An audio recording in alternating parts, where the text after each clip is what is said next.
That fix it?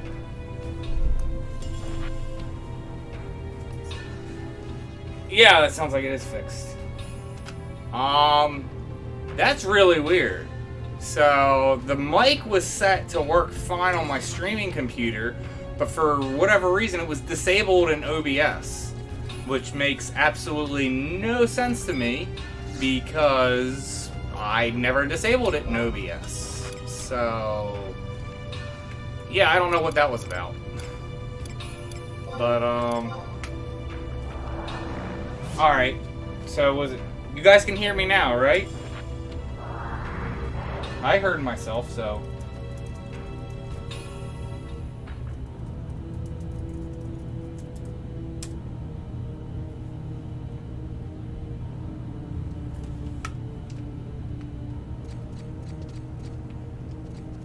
Hello?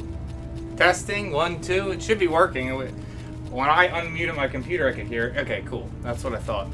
Alright, so I don't even remember everything I was saying before, but back to, what is it? Inware's question. So can Beast and Summoner solo Water of Love? I would say yes.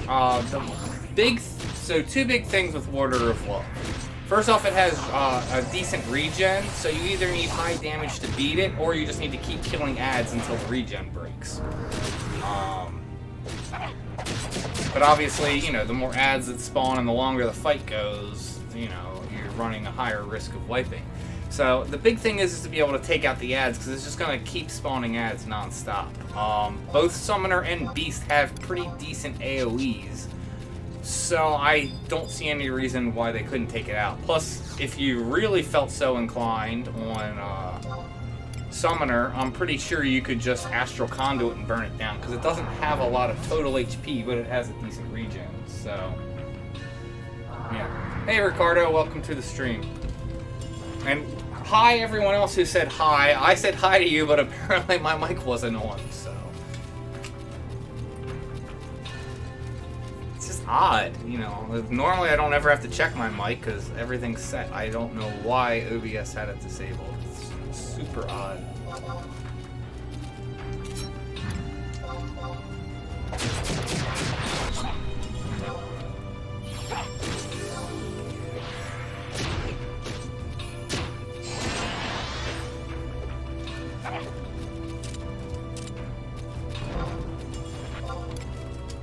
closer we... you guys don't aggro until I think, what? 20? So yeah, as I was trying to say before, and I think I said before, but again, Mike was not on. So, for my farming, there were 3 NMs that I wanted to focus on farming. Was Love, Hope, and Temperance. I want to get the Magic Attack neck piece from Love. I want to get the Waist piece from Hope. And then I want to get the Store TP earring from Temperance.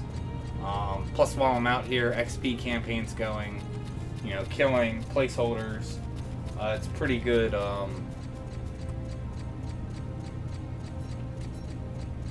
Yeah, pretty good XP. Did you guys end up killing the UFO? You did.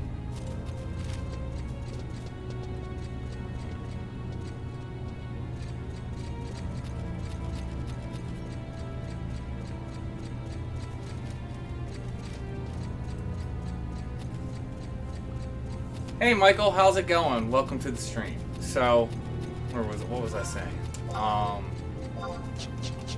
Yeah, so like I said, just getting XP while doing this since it's decent CP. But yeah, not much else to it. And then, what is it? So on these islands, all these mobs start aggroing whatever their aggro method is at nighttime. So I think I'm going to switch to Hope at night. That way I don't have to worry about it, especially since there seem to be other people on these islands. That way I'm not like struggling with additional aggro and like people watching me trying to like, you know, take Love if they get the opportunity. So I think we'll switch to Hope during the nighttime and then come back here during the day.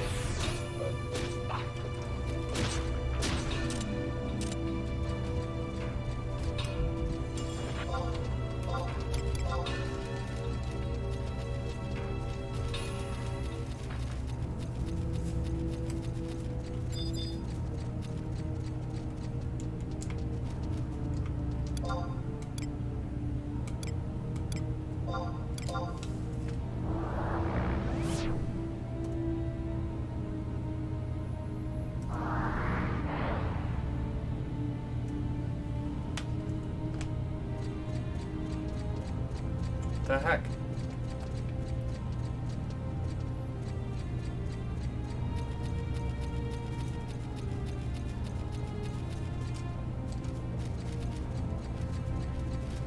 Yeah, you can. Ambuscade is... where did it go? I just saw it.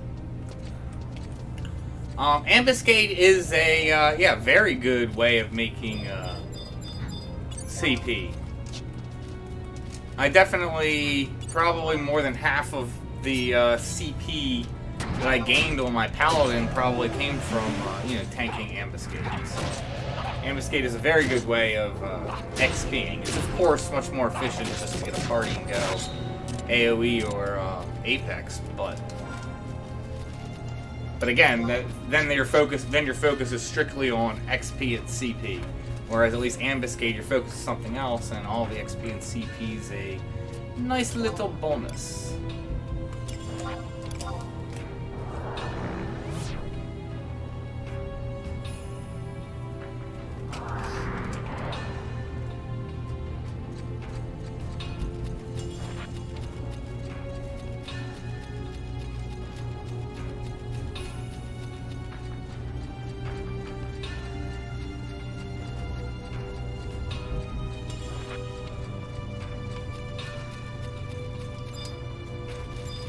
Yeah, they clearly started killing the UFO. Which is funny, because when we first came here, they ignored it, then they saw me with Love and started killing it.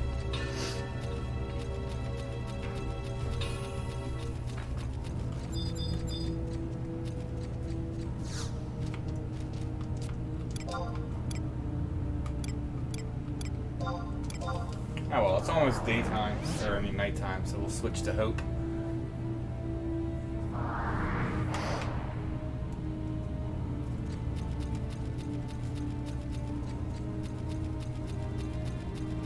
I should switch after this one.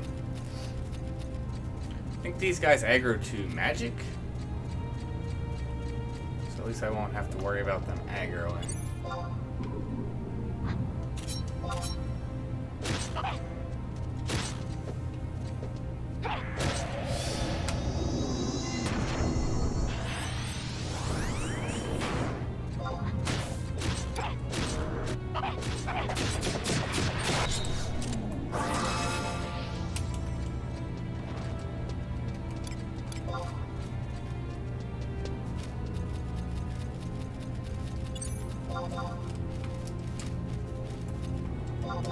Oh geez, you didn't waste any time to summon.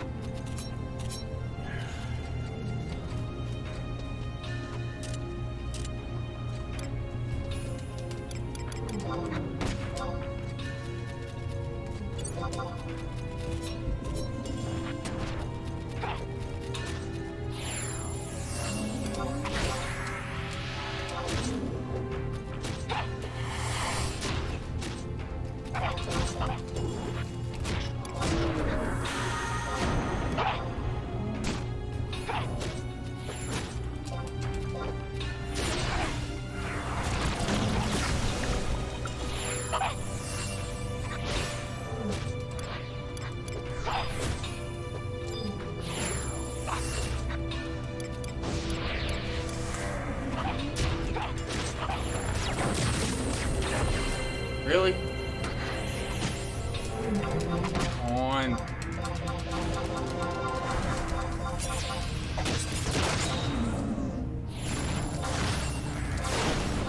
I'll start summoning like right now.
The UFO.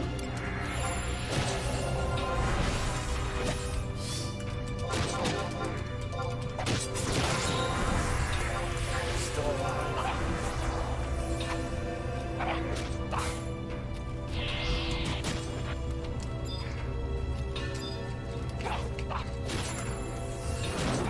What?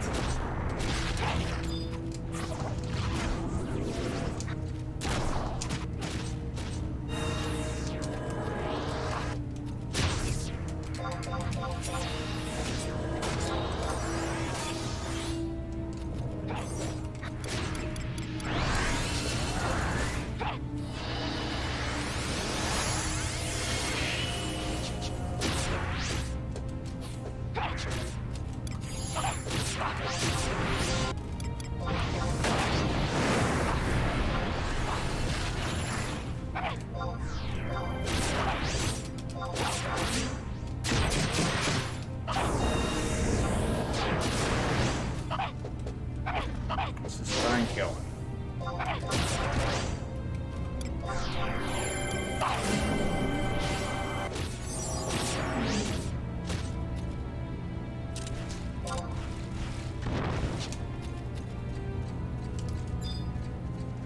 What is it? I have the coat, so I could technically get the torque, even though I don't need it. I already have a combatant's torque synth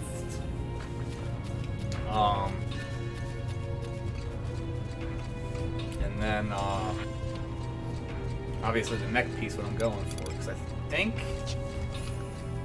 that's all his drops. I think it's the torque, the passion jacket, which I have, and then the neck piece. Doesn't have a fourth drop. I don't even remember. I think it just has the 3.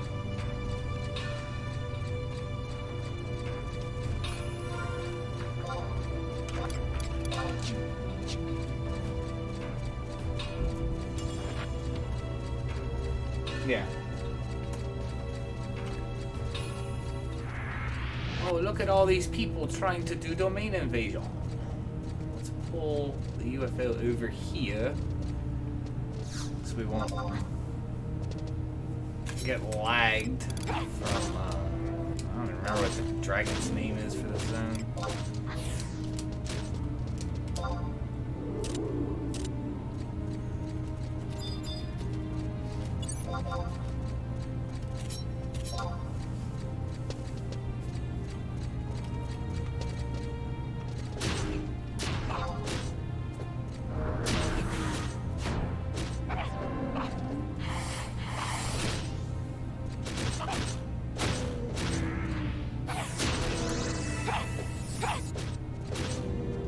Let's do this.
So I was hoping to keep the chain.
train invasion started.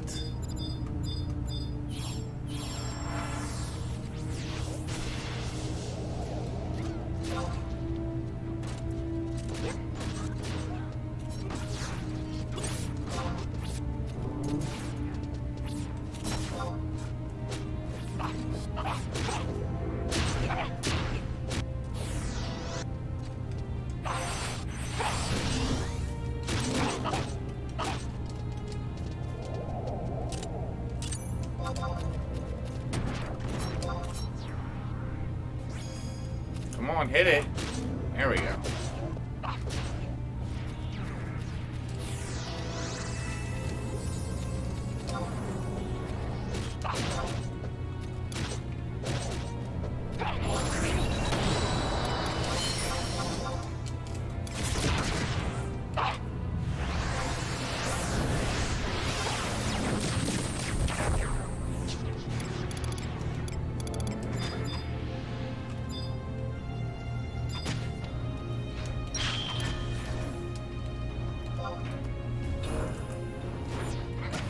Really?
Ah! You were dead! You stupid stun off.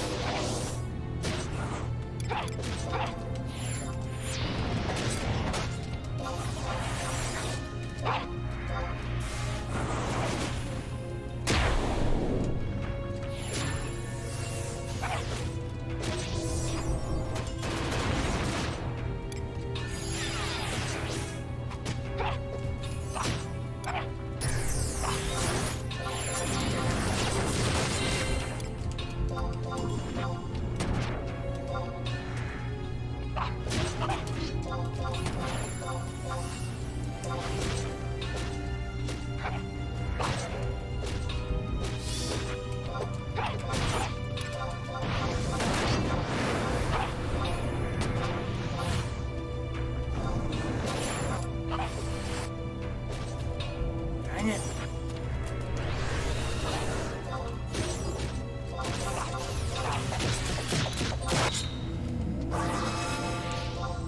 Yeah, there it is.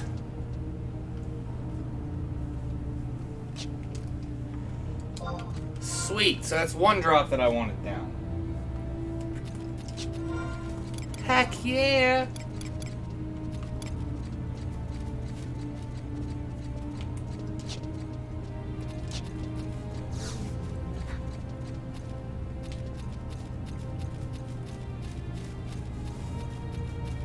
Thank you.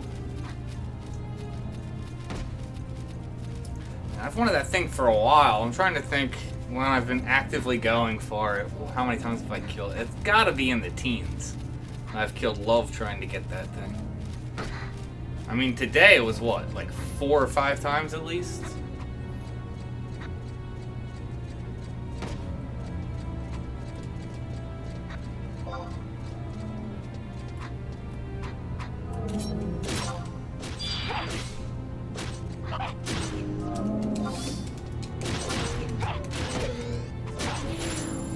Can't see. Yeah. Now I'm like...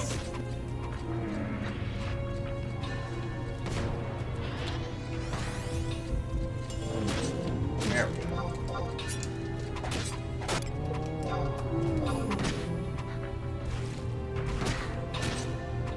I feel like that's hope there. Seems like there's a bigger one on top of all this. Maybe not.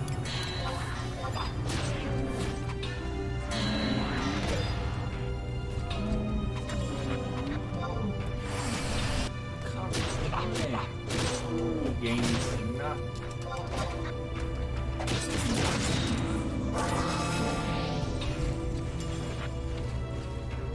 Okay, no hope, just flapping around.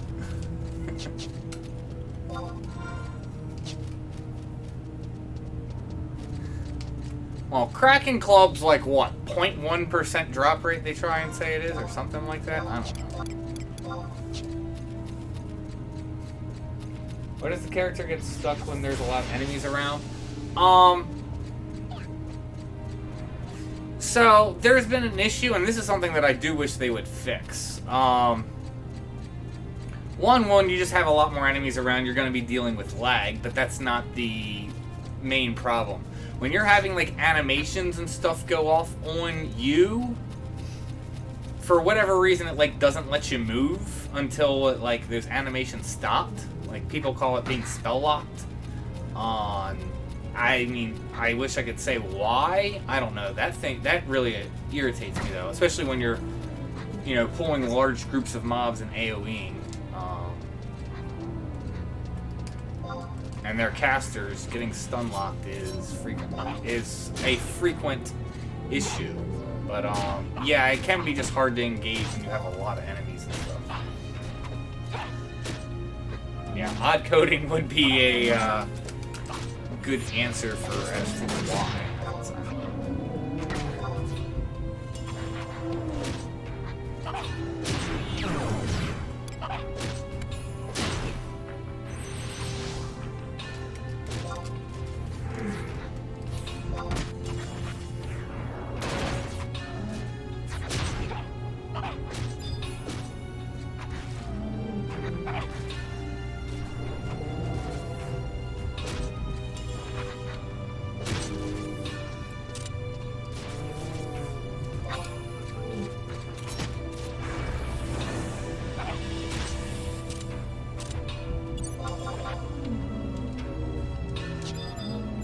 Man, we've probably killed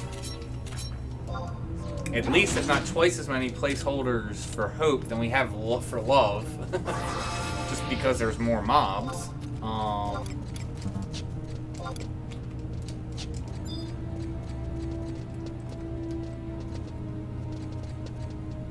It's odd we haven't gotten hope but gotten love so many times. Yeah, you're not the only one that's been killed. I've definitely been killed a lot of times also because of getting stun locked. Like, way more than I, you know, would like, so.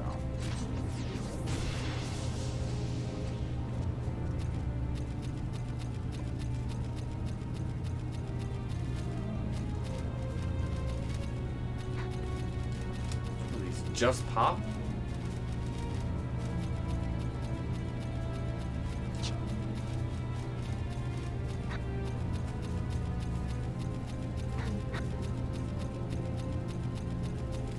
Even then, it's no guarantee of getting out of lock. One thing that does actually get out of spell lock that works is, as we call it, blinking.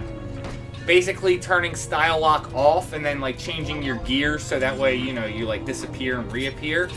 That will allow you to start moving again. So there's that. Like, that's the only thing that I know that'll reliably get you out of like a stun lock is to go ahead and blink. But even then, sometimes it like you'll change gear and it takes like 30 seconds before you blink for whatever reason. It is annoying.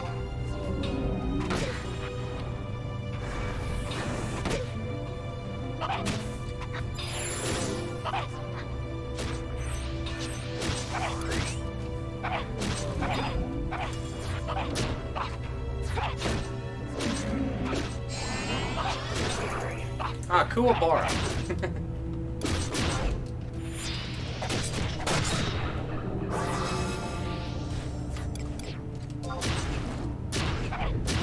Oh joy, I got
up, I guess, again over here.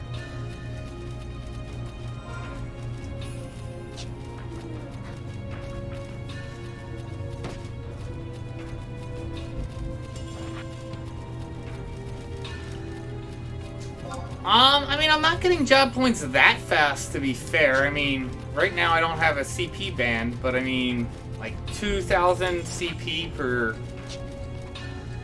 kill isn't a ton. If I can get the chain up and everything, you should be able to get it above 10,000. But on top of that, these are lowest level mobs. Like I'll get better job or CP points when I go to Temperance. I should pop it over though.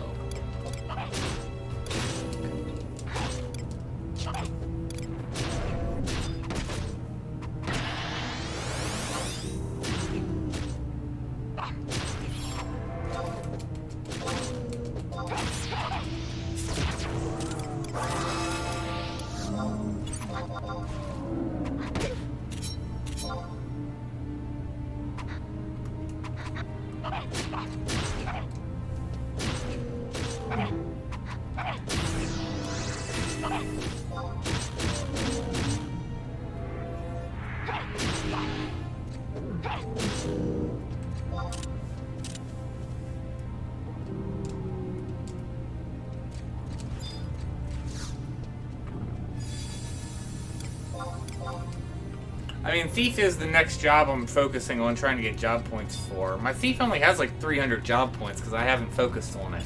But it is the next job that I'm going to focus on getting to master. I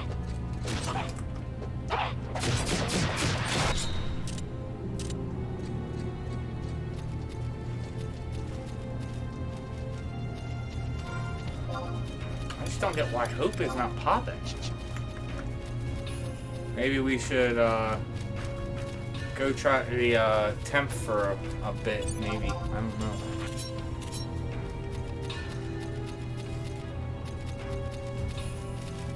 I'm just super happy to get that neck piece. I've wanted that thing for a very long time. Fast cast and fairly high magic attack.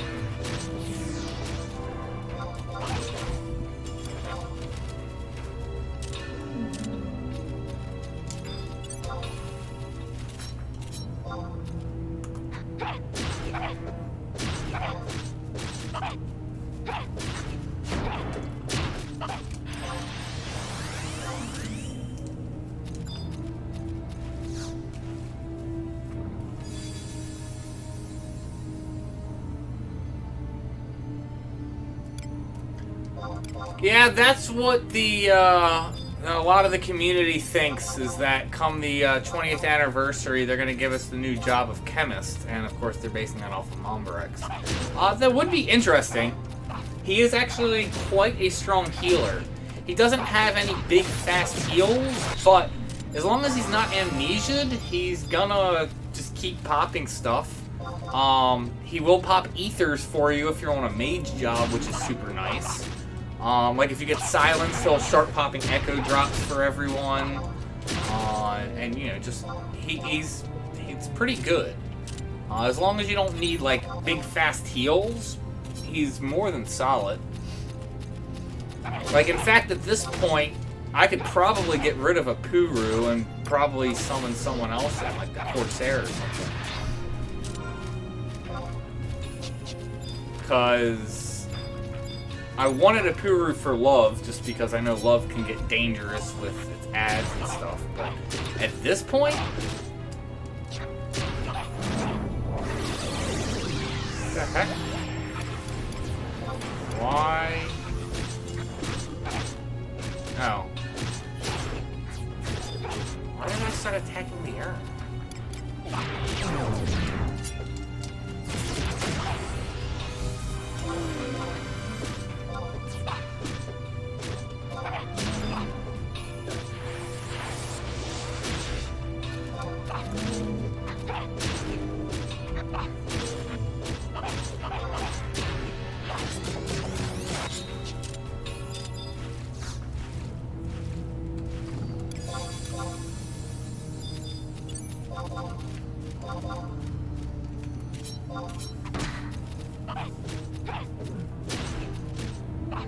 I'm just happy I don't have to go fight Love again, unless I want, Order of Courage pop. Would be the only reason to go fight Love now. I can't think of any reason I would need. Yeah, I have every single drop from it, so yeah, there's absolutely no reason to fight it, except for the key item.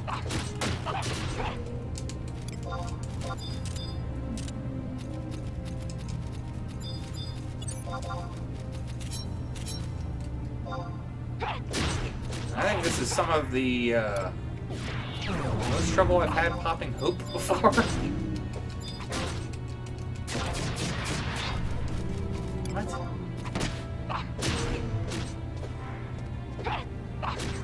That's odd. Targeted on this mob, but yet a weapon skill on the other mob, even though I know my macro is set to target.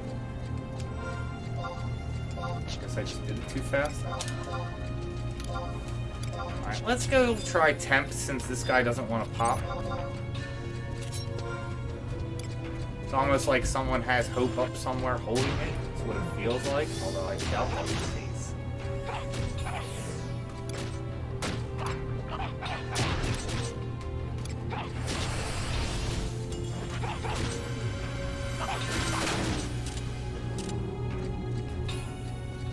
Yeah, let's go try and pop Temperance.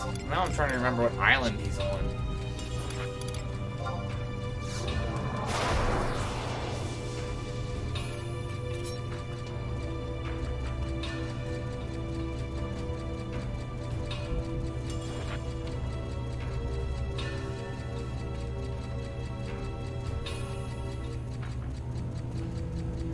Okay, so capacity points are essentially like XP points, but they're specifically for a job that you have to level 99. Also capacity points, wait, where are we going? Capacity point, I'm thinking I'm in like normal sky. So capacity points are only for, like I said, that said job. You can only accumulate them if the job's at 99, and also the mob that you're fighting to give CP points needs to be level 100 or higher. Obviously, the higher the level it is, the more capacity points it has. Every 30,000 capacity points. Is it this one? Every 30,000 capacity points, you will get one job point. Job points kind of work like merits, except for they are exclusive Okay, it's not this one. The job points are exclusive per job, but also, like how you can put merits in and then take merits out. Job points you can't take out. Once you put in, they're permanent. But it's the same kind of thing where you'll have, you know, certain like here. I'll pull up my Thief's one since I'm working on that now. Job points. Alright, so here's Thief. So you can see, like, I can augment perfect dodge. It tells you it increases magic evasion under perfect dodge. Each point will give 3. So I would have plus 60 magic evasion under perfect dodge by getting this to 20. And you can go through, like, get a better dex bonus for sneak attack, and so on. So this is the right item.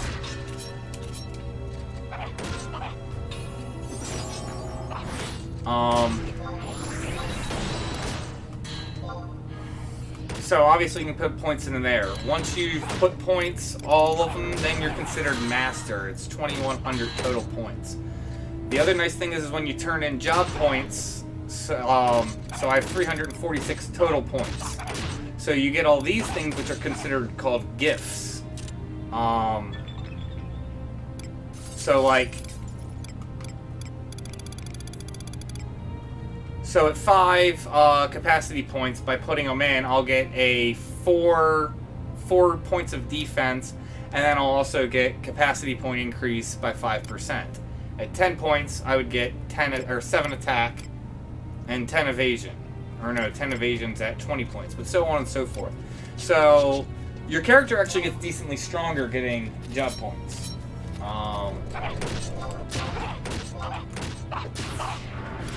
And so that's basically what all it is. But your character does get fairly strong from job points. So.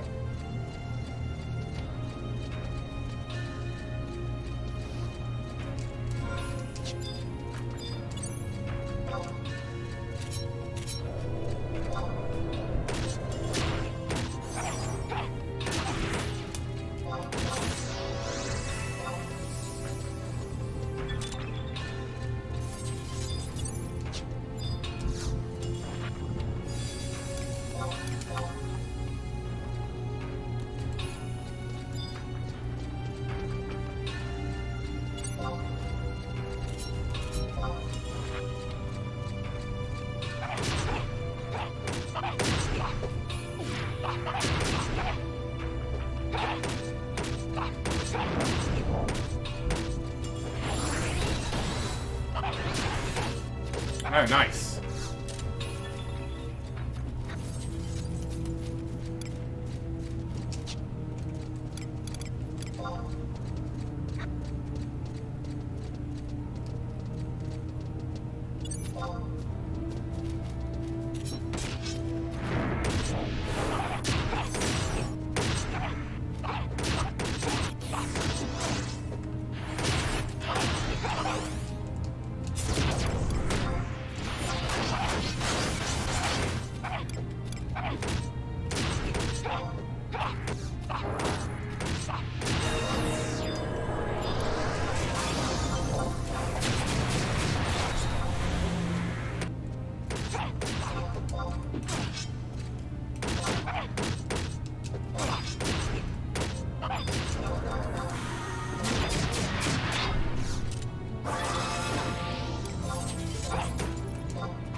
think I should be doing Aeolian Edge, because I know he has like ridiculous physical. Yeah.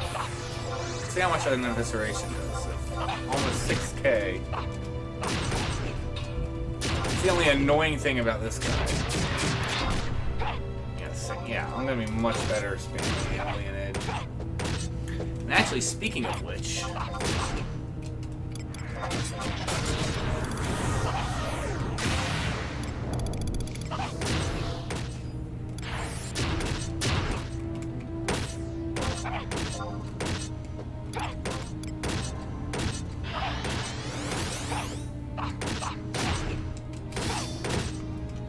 Pick 3 more magic attacks.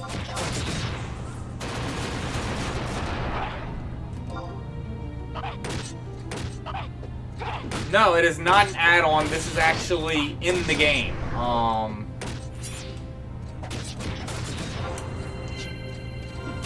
If you go under, what is it? Let's see, config. Remember if it's...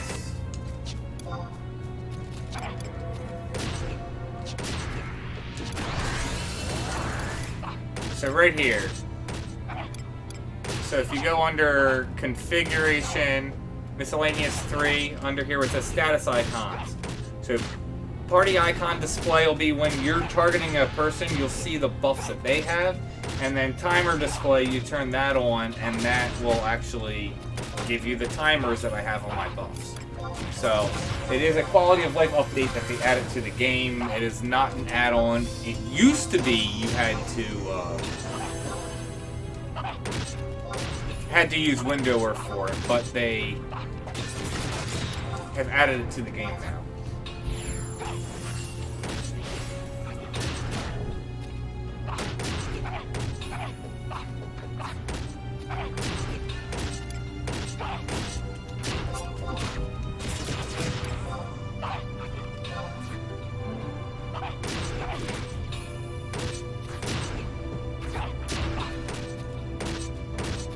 Yeah, physical damage, he takes very, very, very little.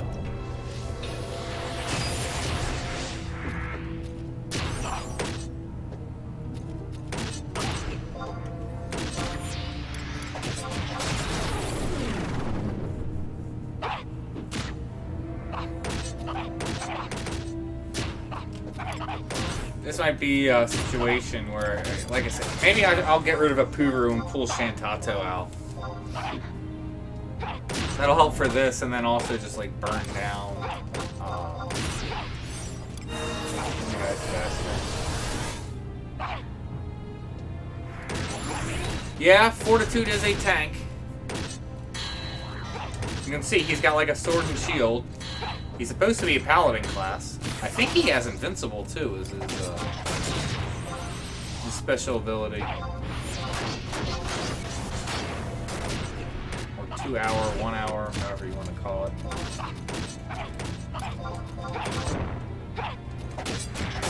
Yeah, was it there? Yep, invincible.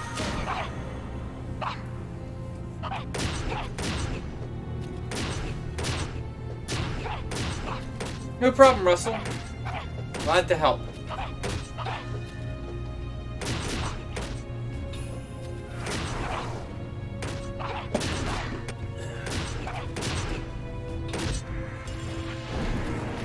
Suppose I could have Larson him, but eh.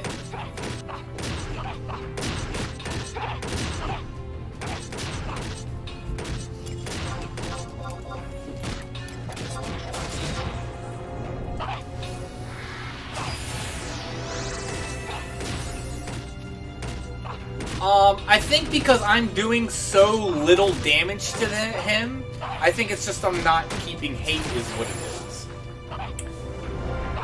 Because my hits are doing so little, and then like, okay, you know, trusts are curing and doing everything else. I think it's just a matter of we're all like around the same, you know, amenity for hate.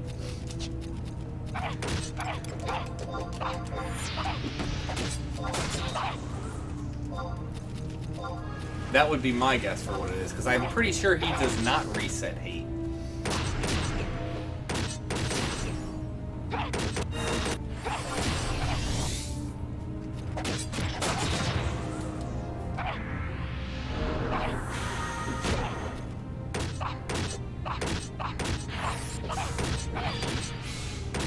Michael's saying he does. Like I said, I don't recall that he does. Maybe he does. I don't remember. Like, he's not a hard mob, but again, you just gotta realize, you know. It's like, you know, if you go out on Paladin and then go find, like, an IT and, like, try and solo. You basically solo, and I mean just true solo, no trust. Like, the mob's gonna take forever to kill you, but you basically have, like, no chance of killing the mob. This is why it's taken us forever to kill him, but he's got, like, no chance of killing us. So...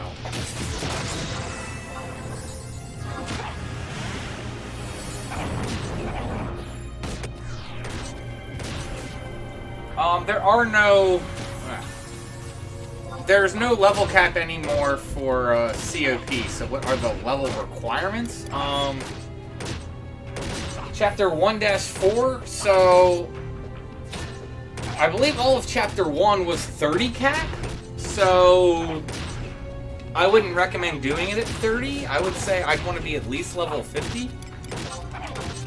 Did he invincible again? Yes, he did. So if you're like level 50, you should be able to smash all of Chapter 1 for COP. At this point. And the levels keep going. Well, what the level cap was at keeps going up as you go into content. And they didn't change the level of the content, but there is no level cap now, so...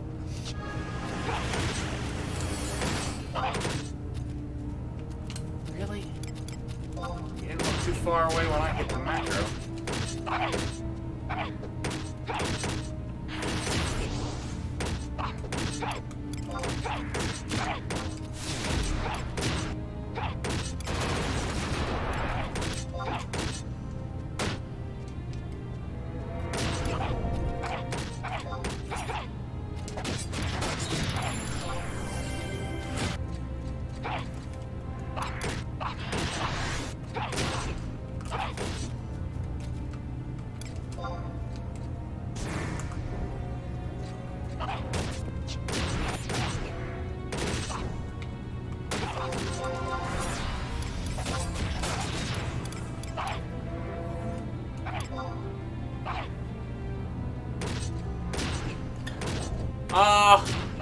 I would Sata Puru, but she runs around too much, so I was just adding someone else. I guess Cricket Tech.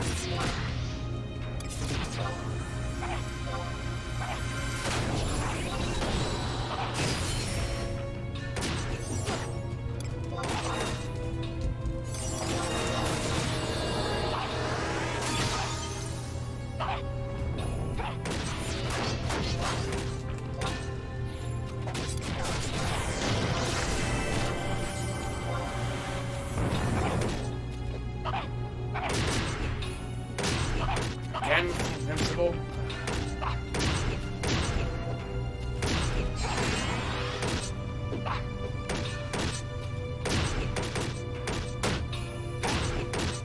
Yeah, kind of with the, you know, what's being said, I would recommend, like, leveling up to, I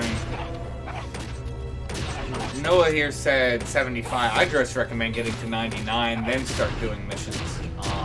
You obviously need to do some city missions and stuff to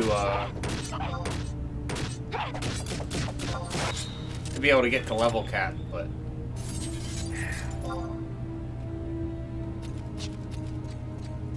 got a torque I don't need.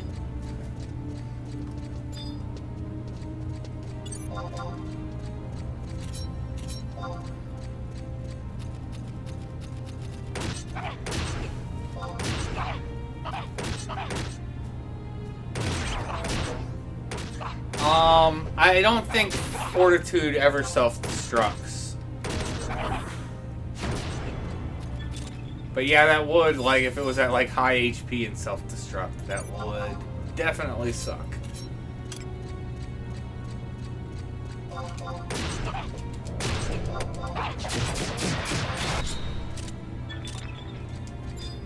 me get rid of you.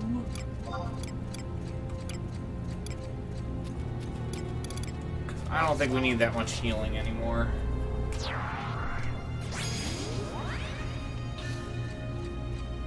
Yeah, you can totally do this with Sam. I don't think on Sam you could probably handle... I mean... Love would be interesting on Sam. I'm not sure how that would shake out. Because like I was trying to say, for you to take Love, you really do want AoEs. So you can take out the ads when they spawn.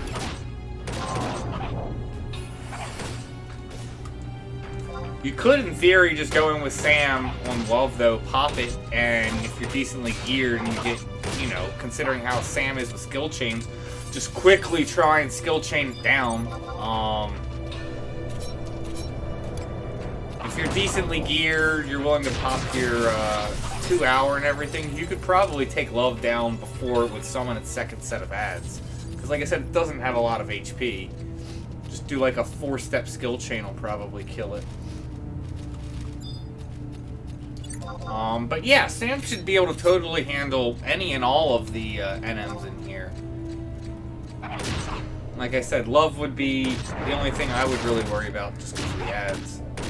If you can zerg it down quick, though, then that resolves that issue. Torques are rare exclusives, so...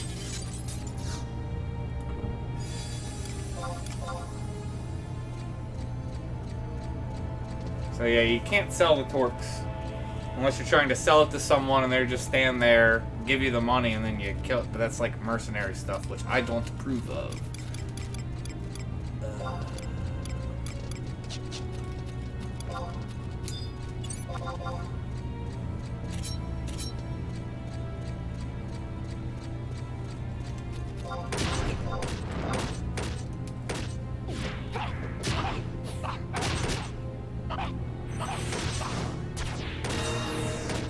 No, this is on PC only. They don't have it on PlayStation.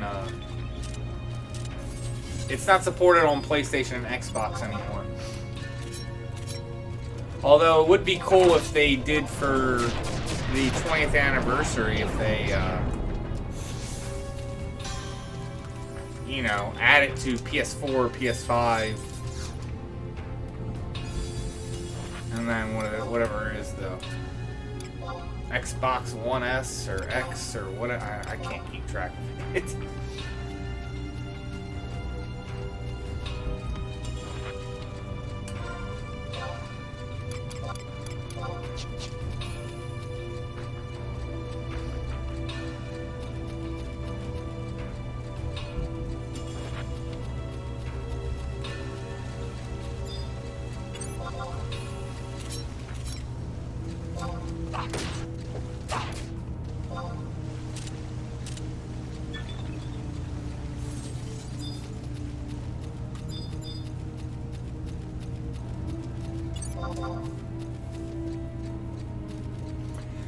Actually, that would be good. That would be something else. They should put it. Honestly, I think they should put it on all the current gen, next gen consoles. I don't see why they wouldn't. Like, I get why they stopped supporting it for 360 and PS2. That makes sense, but I mean, come on, current generation gaming systems should be able to handle an 18-year-old game without issue.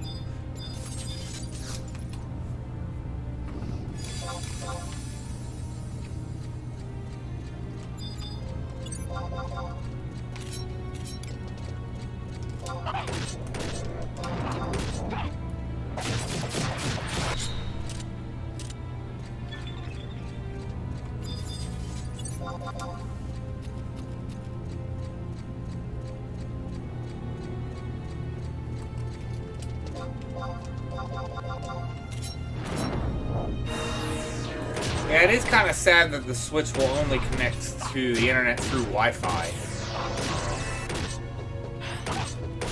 Would be nice if you could do somehow a wired connection. I don't know. I have a Switch, but I haven't really done much with it, especially anything online, so I can't really speak into that myself.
Yeah, I predict on the next fort.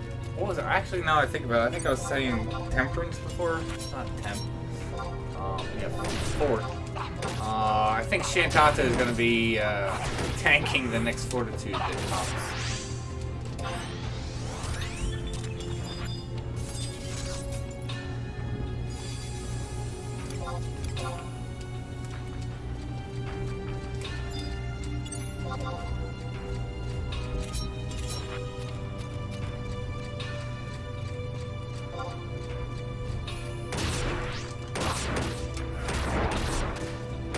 How do you say it?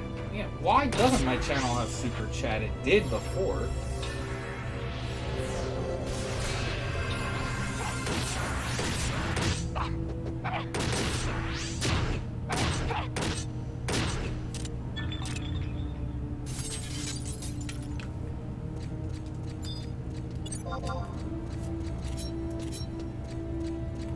Oh, it has super. It does have. I have super chats on here.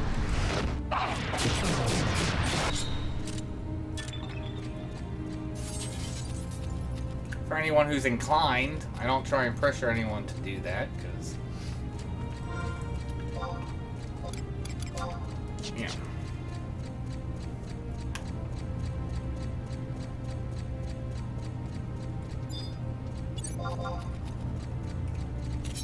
I do plan on soon to try and, like, you know, change the layout and everything. I've been taking not much time, but I plan on taking some more time learning more about OBS and doing overlays and that type of stuff. So I do plan on starting to stream a lot more once some things settle down. Like right now, I'm kind of in the, like, I'm not moving yet, but like I want to move out of this place, and I don't know, there's several places that I would either potentially go, or I don't know, there's several options we're looking at on, you know, if and when I move, where I would go. So it's just a starting process, but I don't see myself going anywhere for a while. Damn, slept everyone. Guess I should have woke everyone up,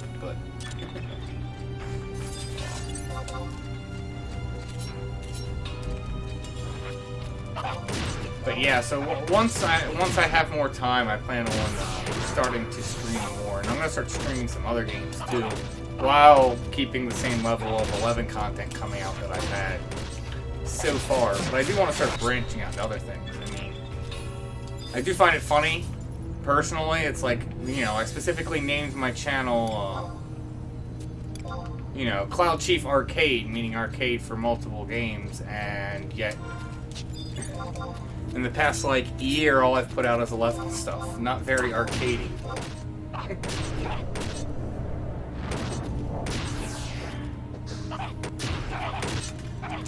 Is what it is.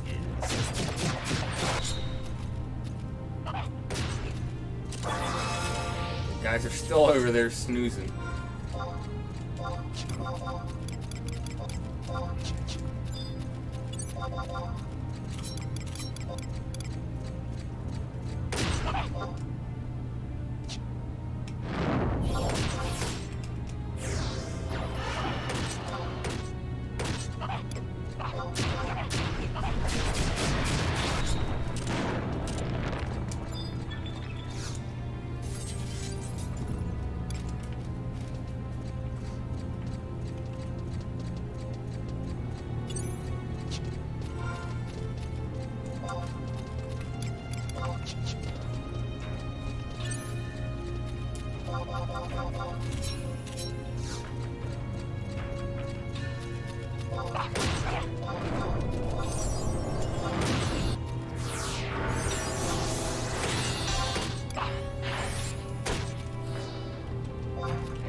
So I'm looking for Fort, and then he drops an earring that's...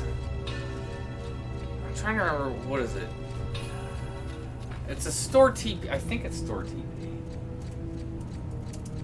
It's got negative stats on it, but then I'm trying to remember. It's got like a bunch. It's great if you for a store TP build. Let's see. I'm trying to remember what the negative stats are on it, because I have one on cloudchief. No, don't sleep me.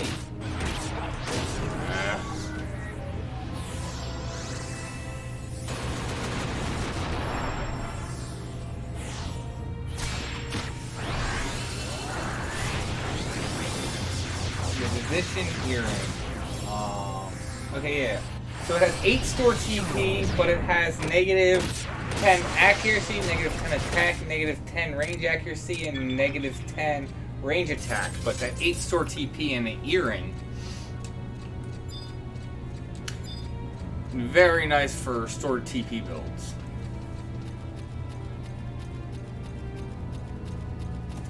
So basically, that is the thing I want, and then from Hope, he has a magic attack waist piece. It has magic attack and magic accuracy on it.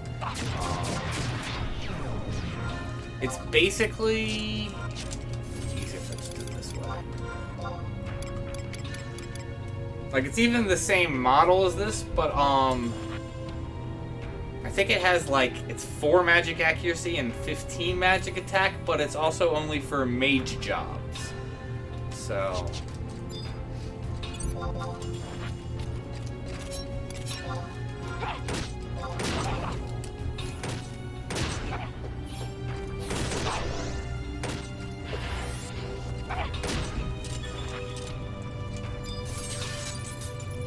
So those are the main things I'm looking for. I mean, I got the main thing that I wanted was the necklace from Love. Oh, come on, stop with the sleeves.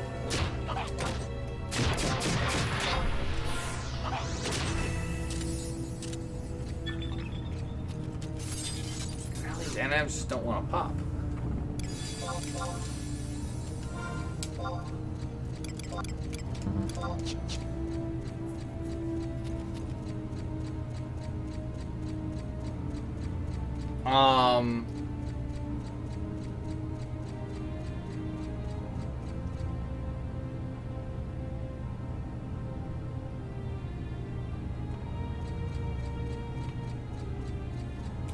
I think you're the first person that I've heard that says that my guides are hard to understand for new players.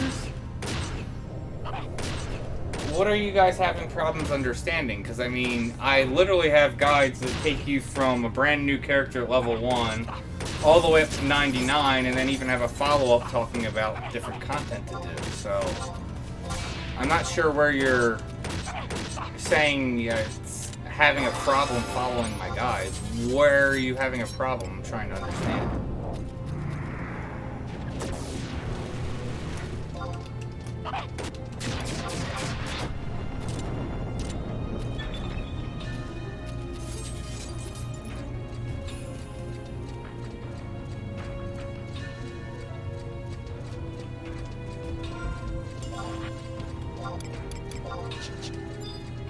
I mean, I will admit, this game can be confusing if you don't know what to do, and it's hard to kind of look up information, but I mean, that was the whole point of my new player's guides.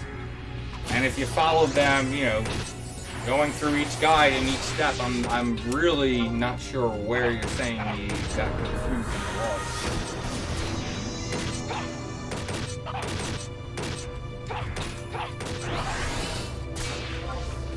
That, like I said, that's the first time I've ever heard someone say to me that my guides were hard to understand. Most people say that they appreciate my guides and it's helped them a lot, is what I get all the time as comments and messages and stuff. So I am curious as to where you're struggling.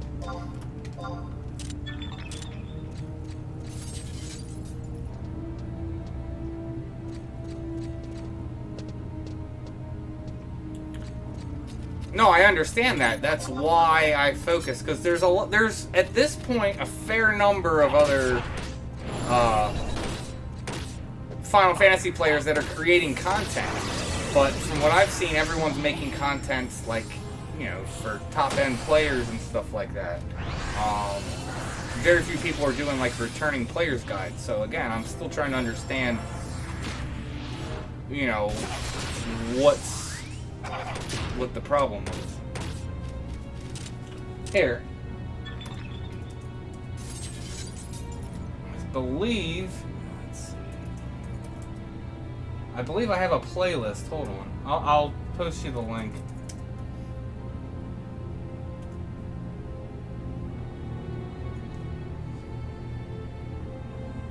Playlists.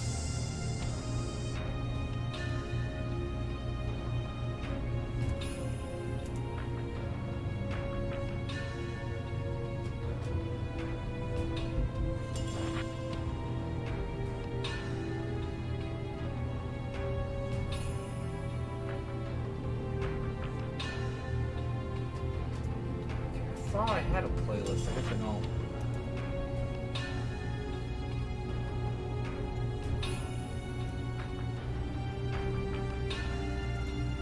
Okay, so there's a playlist for when I like live stream leveling up characters, but that's not it.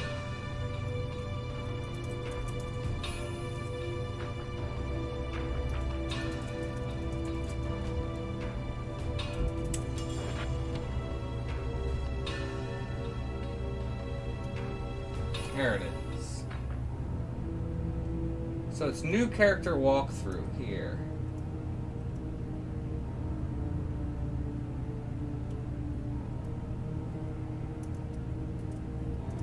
Alright, so that's the link, and that's to literally though, like part 1. I think I have 11 parts in all, so obviously you can probably skip past, I don't know, a few. But I mean, like I said, that's where part 1 starts, and then you can always go in the description. There should be links to part 2, part 3. And that's to take a brand new player from creating the player, and what you should do. There's Ford again. And take all the way up until you're item level 119.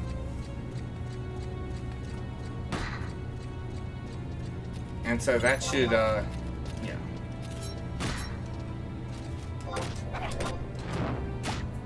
What's the topic of the day? I don't know if there's been a particular topic. I mean, at this point, just trying to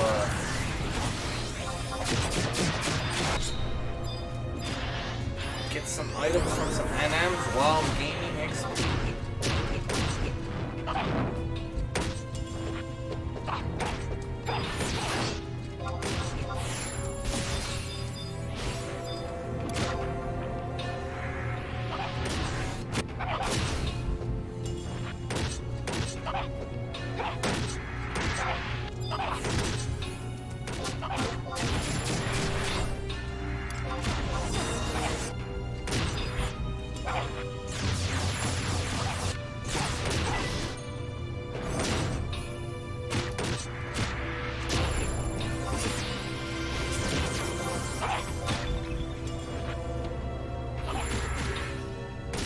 Yeah, like I said, I knew Shantato was going to be tanking this thing. She's going to be utterly destroying him in terms of damage.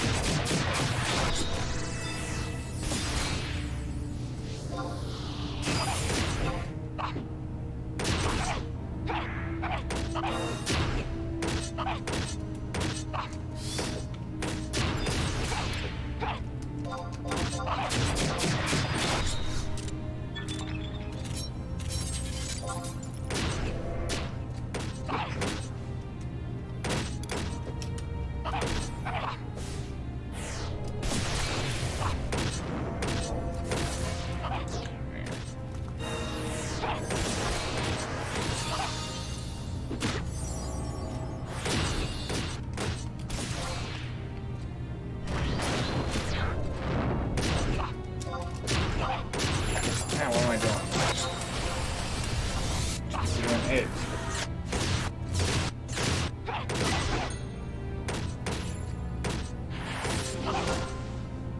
Hey, David, I can understand that feeling, and obviously you should do what you want to do. So, in me saying this, don't think I'm trying to pressure you to be like, oh, you should definitely come back. Because I don't ever want to do that. I think people should do whatever they think they want to do. But if you've been debating and wanting to come back, but you feel, again, intimidated, I wouldn't let that intimidation, you know, it can get a little overwhelming when you first come back just because there is a lot of content and it's like, I don't know what to do. Again, that's why I've been creating a lot of my videos. Honestly, it's much easier now, in my opinion, than it was at 75 days. You don't have to wait as long to do stuff, like leveling up is faster, just actually everything for the most part, obtaining gear is faster. There is still all the challenges that are there, because they like redone a lot of like the mobs that we had at 75 days that are now for like item level. There's Dynamis Divergence, there's Ambuscade, there's plenty of content to do with other people and stuff that is still quite the challenge. So, yeah, there's plenty to do, there's plenty to come back for, but like I said, it's not as time consuming. A lot of my guides have been for that to like help, you know, direct people on where they should be going and stuff like that. That's been the whole point of like my new player guides, and pretty much most of the content I've been putting out is just you know, information to help people. So,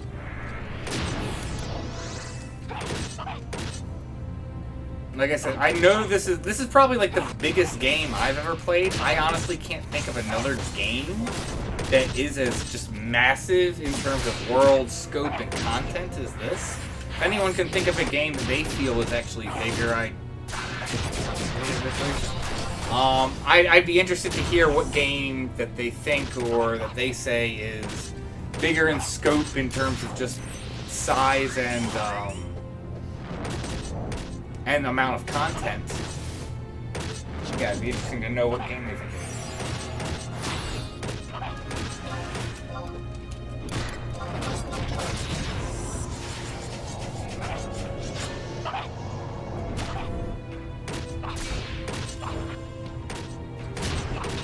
What is this?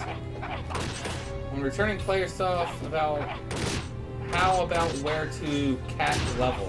I've been back for 6 months and I had all the time figuring out where I should be. Can't find any decent guides. I do cover that in my, like I said, my new player's guide. Depends what level you're at.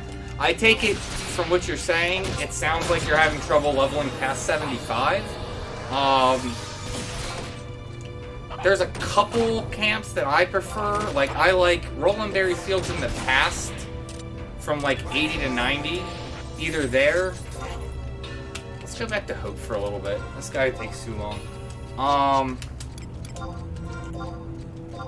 So either, was it Mount Zeom and the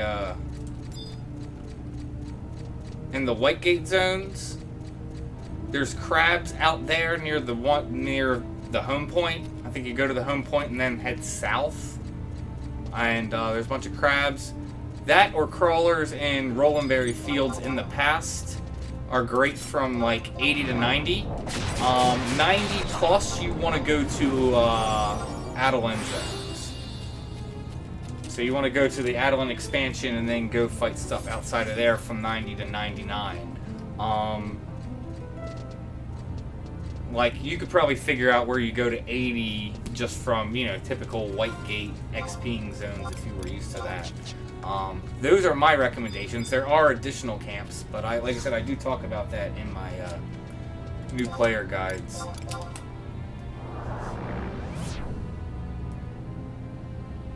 They said my controller seems to respond great. What's the model? It is literally a PlayStation 2 controller. It's actually a like busted PlayStation, like here. See, PlayStation 2 controller, and you can see it's even like busted, like the thing's cracking open and stuff like that.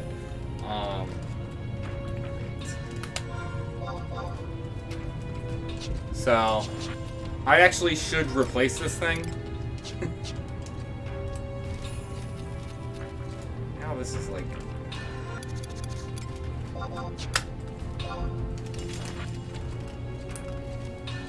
What did I do? Now the thing's like half opened and won't close. There it is. So, I mean, any controller that you like, but yeah, like I said, this is just the PlayStation 2 controller. My friend who plays, they actually use a PlayStation 4 controller. You can use PlayStation 3 controllers, but PlayStation 3 controllers require some special 6-axis drivers, whereas I know like the PlayStation 4 controller, you can literally just plug a USB controller into it and it works. As for this, because it's a PlayStation 2 controller, I have, it's a, you know, PlayStation 2 adapter to USB, and that's all it is, and then a PlayStation 2 controller. So, in terms of controllers,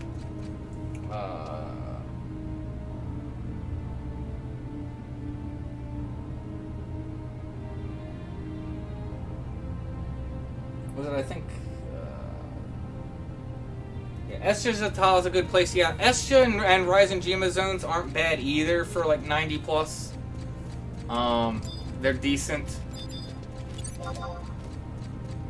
I personally don't like the. I like Rising Jima for gaining CP. Either that or Apex mobs, but again, that's CP and not XP leveling up. Like I said, I personally don't like Escha for leveling up. Some people swear by Escha. So again, it's just a personal preference type thing. I definitely think, you know, people should try out different camps and find what they like. I think the content is overwhelming for a returning player. Someone watches a guide on endgame, they're not going to understand the path to get there. No, I completely agree with that. That's what basically my channel focuses on for stuff. So I mean, I do have a ton of videos. So, I mean, it can also just be you can't find the video that you need to find the information that you need. So there is that. I don't mind sitting down with someone and try and actually figure out where someone's struggling to try and make it easier to find that. Me and a friend are in the process of building a website based around my channel and all the content and stuff. It's actually been in the works for over a month now.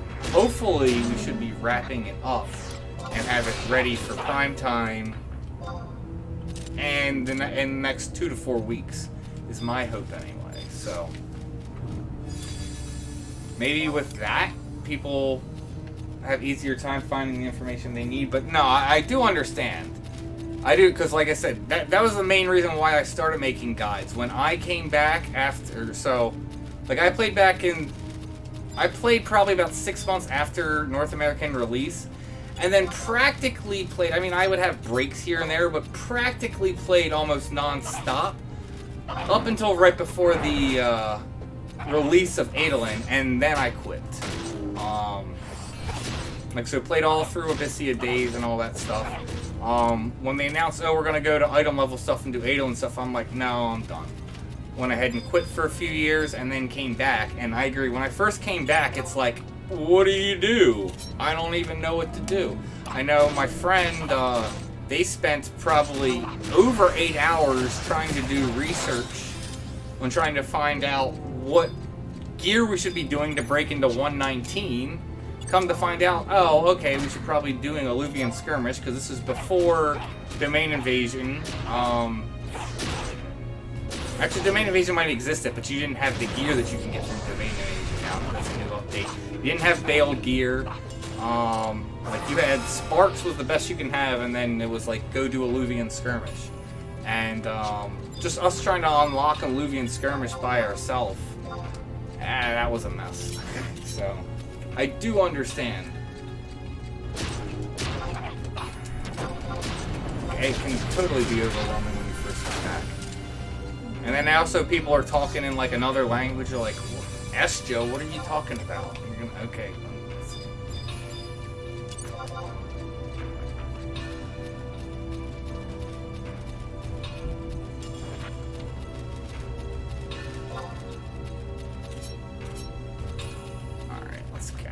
Guys up.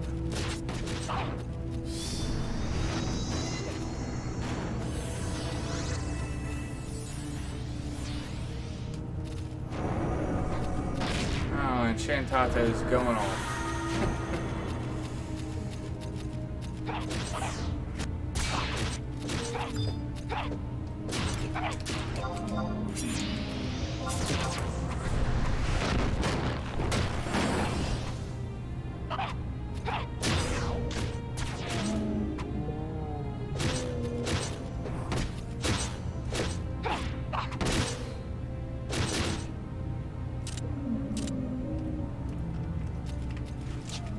Wait, so what's this? Said I've been following your new player's guide as new 118. Can I take on and I'm the 5 trust to get domain invasion here? Well, domain invasion is a public event. So the hope is if you go and do domain invasion, there will be other people there and you just get points for doing the event. At 118, with trusts, I don't think you would be able to take one of the dragons by yourself. Even at, like, you know, having decent gear at 119, most people are going to struggle to take the dragon by himself because it's meant to be a public event. It's not meant to be something that you go in and do solo. Is it possible? Yes. Likelihood to do it? No. But I mean, you should totally do domain invasion though, and there should be other people doing it. All you need is credit. So, what the heck? Guess I hit you guys with Aeolian Edge.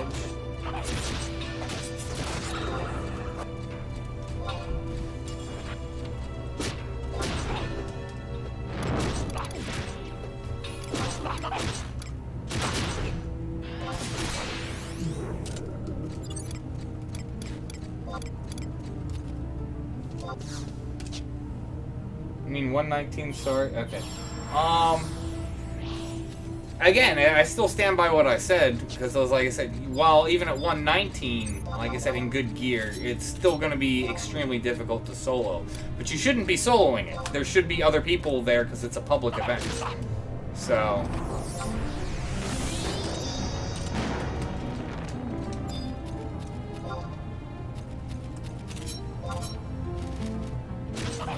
Is there a good deal of level 99 content in the normal zones? I tend to find the reskin zone pretty dreary, which is a shame because that looks like such a beautiful game.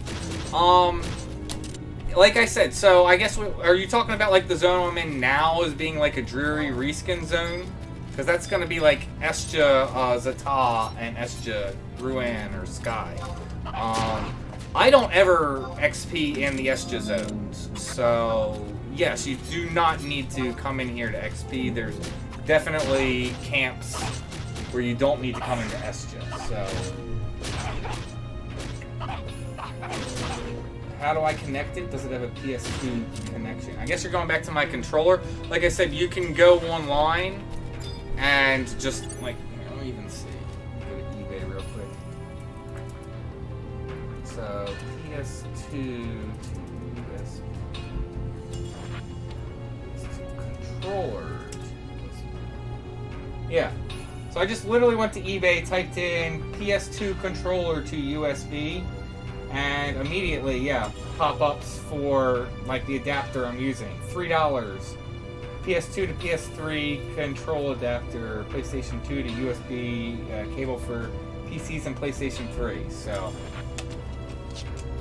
if you have a PlayStation 2 controller and you wanted to use it for this, that's all you would need is that adapter. And like I said, just went to eBay, $3. Was able to find one for, so.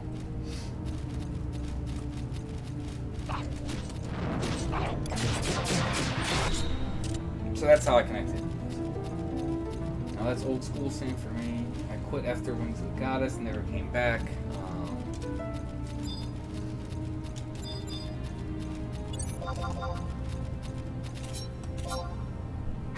So by recent events, I mean Escha, Dynamis, Odysseus, whatever. Yeah, so like I said, you don't need to go to those. You can, like I said, there are plenty of other camps.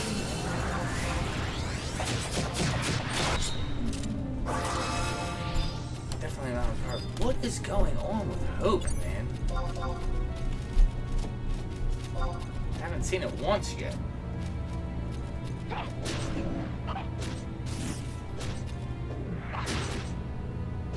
What is this?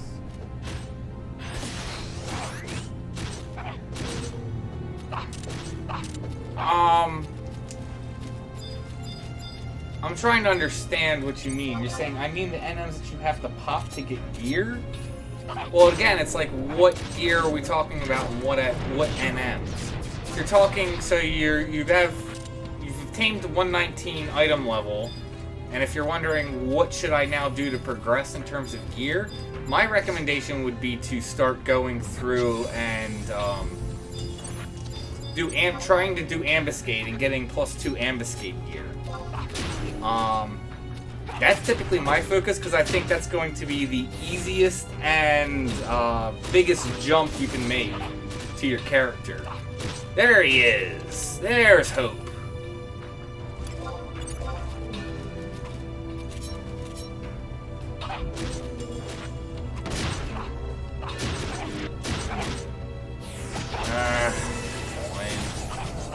You know, right now, yeah, now I'm like spell locked even though no spells are casting. I have both these guys attacking me.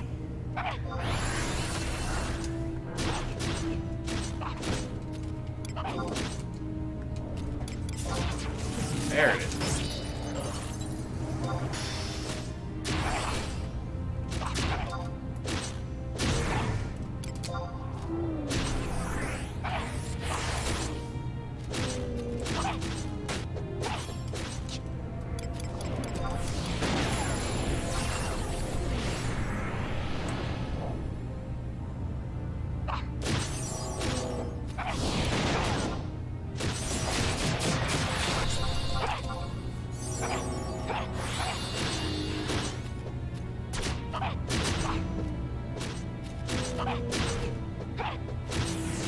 What is the best gear progression from 119 to tackle harder content?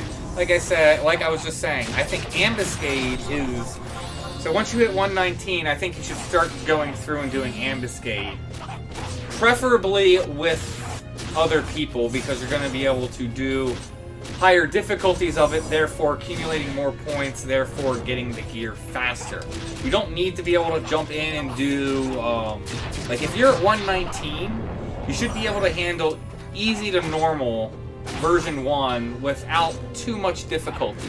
And even if you go in and it's somewhat of a struggle, you should very quickly get to the point where doing easy or normal isn't a struggle, because as you're doing that, you're going to be getting points and then immediately be getting gear that should be upgrades. Like, it shouldn't take that many runs before you're starting to get like the +1 feet and then hands, and so on and so forth.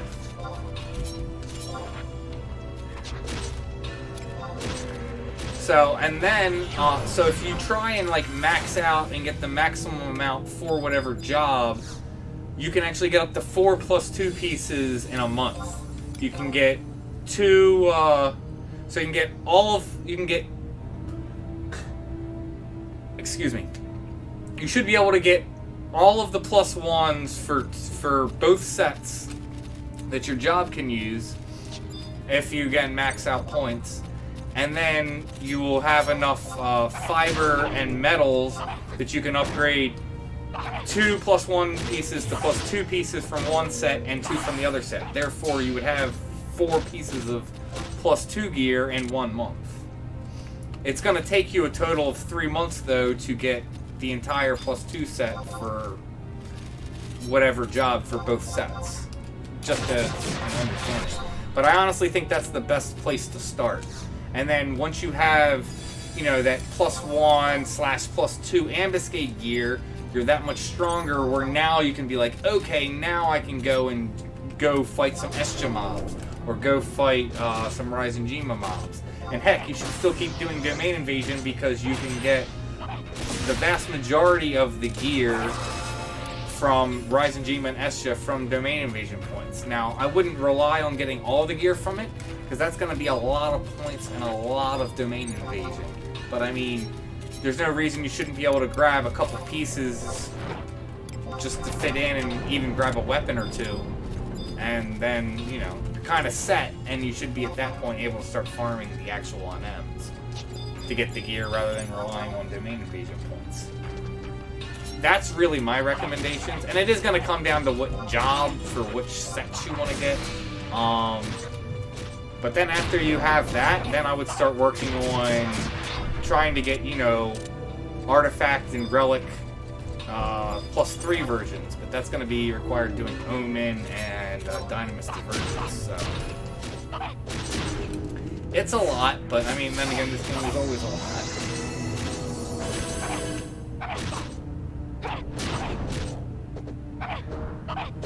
At this point, what do you suggest doing? At what point do you suggest doing Ambuscade? I suggest doing Ambuscade as soon as you are at like 118 or 119. I recommend start doing it.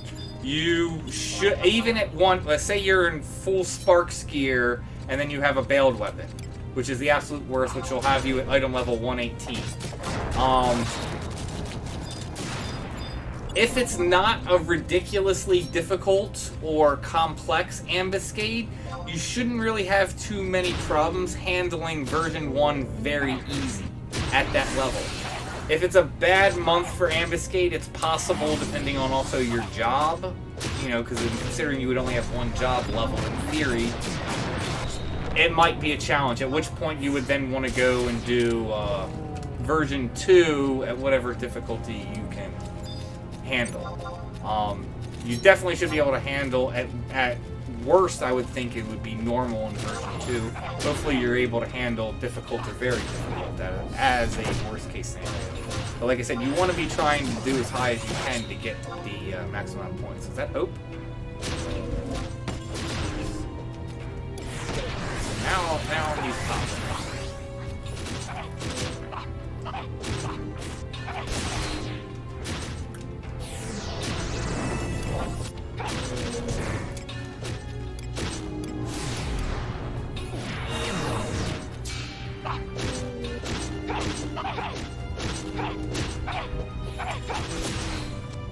Well, that's solo, and that's the thing is, you're gonna be very hard pressed to do anything more difficult than very easy on version 1 solo. You honestly should, like I said, try and build a group, and at least do normal version 1 is my recommendation. Like, I would try, because one, you don't really want to be soloing Ambuscade if you can help it, because one, if you're soloing, that means you're only getting hallmarks. You're not getting any gallantry. You only get gallantry when you're partied up with other people. So, if you're going in solo, you're also only going to be able to get one set of gear per month. You can't get the other set, because how it's always set up is what is it? You can get the end. I'm trying to even remember how exactly it works. What is it? I think you can get the +1 of one set from gallantry, and then from total hallmarks, you can get the NQ and +1 of the other sets. And then I think you can get the NQ of the set that's from gallantry from just hallmarks, but you wouldn't even really want to do that. You would want to just burn your gallantry for the +1 sets, but I didn't even see, dude.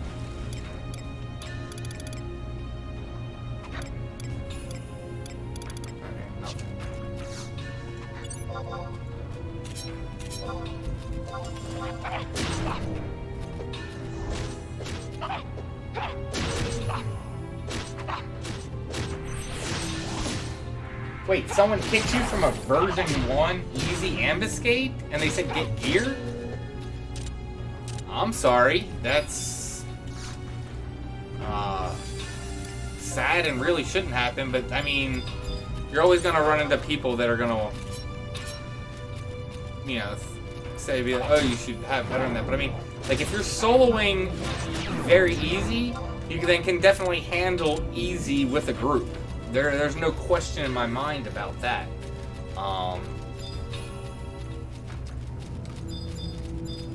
So, I mean, I don't let that dissuade you. I mean, I've gotten kicked from groups before because they thought, oh, you're doing bad, this, that, and the other.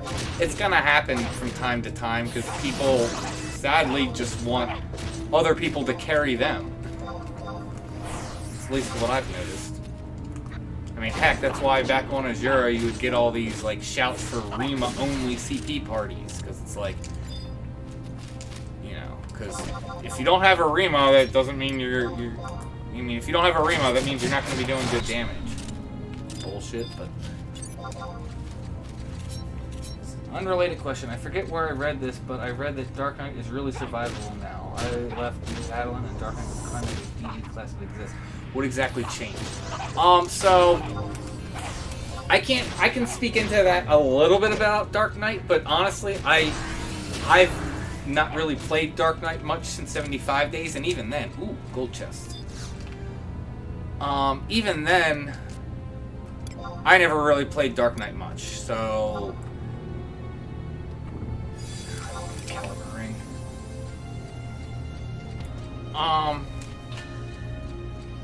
So, the thing that happened with, I think, Dark Knight is one, just like all the job points, and then all the just different gear we have accessible to. So, one, most jobs... Most DD jobs, if not all of them, should be able to, in some way, shape, or form, obtain, 50% negative damage taken down. So that right there, cutting all the damage you're taking in half, that's going to help with survivability on any job. But then on top of that, for Dark Knight, you have things like Dread Spikes, that's going to help. Drain 2 and Drain 3. Like an example, I was just, CPing with a friend, and they were leveling Dark Knight, and we would make sure that they would Magic Burst Drain 3, so they would go from about 2200 HP to over 5k HP. So having 5k HP, that's going to make you survivable, plus Dread Spikes, so then when the enemy hits you, you're getting your HP back for the hits as long as the effect stays up. So, just between that, plus you could always throw, say, Ninja Sub on, or even try and Segan tank with Sam Sub, plus high HP pull, damage taking down gear, and like Dread Spikes is just a lot of different tools you can utilize. So, that's why I think, is there a chest? I think there's a chest there. So those are the reasons why I would think Dark Knight would be a good tank. Maybe someone else can speak better into it, because like I said, I don't play Dark Knight, but I think it's a combination of all those things. Again, 5k HP, cutting your damage that you receive in half, Dread Spikes, all good things that would make you quite survivable.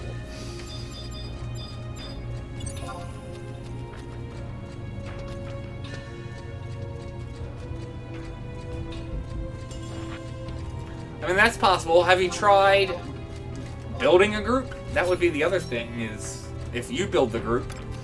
I know some people don't like that. People don't like taking the leadership role and responsibility, but I mean, if you're not getting any results trying to join any groups, I mean, that's one sure way to, make sure you get in a group is to build it yourself.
Well, Eric, just so you are aware, so Ambuscade changes every month. So, I mean, if you're going to be the leader for a group going into it, my suggestion is to either go on YouTube and, like, search for whatever version it is and try and learn the strat, because it's like, the job combos change every month because the, you know, actual event that you're doing changes and the fight changes every month. So, you know, the strategy is always changing, so that is one thing. So if you're going to try and build a group, you either want to go to, like, Final Fantasy Auction House, and then typically there's forums there where they'll post strategies, or, like I said, go to YouTube and look it up and try and glean as much info as you can for what to do. That's... As for this month, I honestly don't know. I've been so busy trying to XP. I haven't even done Ambuscade this month, except for me to go in solo to get my weekly seal. Outside of that, I haven't done it at all, and on very easy, this month's Ambuscade's a joke. Like, typically I'll just go in, just start attacking one of the Mamula Jaws. The other two very quickly start targeting my trusts, just because of hate reasons. And since they just stand back and cast spells, on very easy, none of their spells hurt, really, so healing isn't an issue. You take the one out, and then you just immediately, you know, jump on the next one. So soloing on VE's a joke, but I don't know, like, what the difficult or very difficult strategy is. I haven't looked it up, that stuff. So I wish I could say, oh, do this and speak into it, but I honestly don't even know the job setup. Once the campaigns end, that's when I'm going to start trying to do some Spambuscade. Try and get my Alexandrite for the month. They really stuck with it and got some of my friends here from Blue, tried to do some of the teams, lots of wipes. Also tried some delve. Some monsters were pretty easy to handle, but we didn't have the slightest chance against the boss. Made me pretty weary of the gap in gear even at 119. Yeah, the gear gaps in this, it's very, I mean, again, it's gonna come down to each event and content. Like, I do hear you. The game is definitely, when you first come back, if you don't know what to do and don't have the gear, it is quite unforgiving. I will totally admit to that, and have even, you know, experienced that.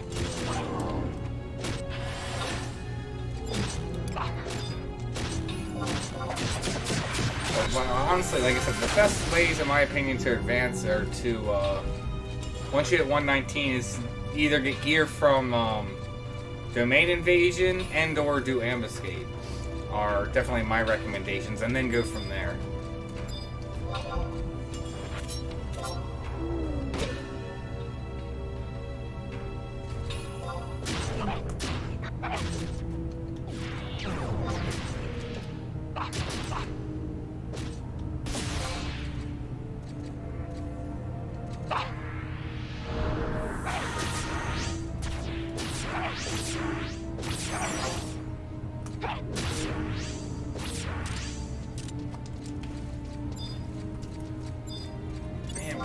Well, then again, I'm low on job points. So, being low on job points means I'm not getting many capacity point bonus increases, so...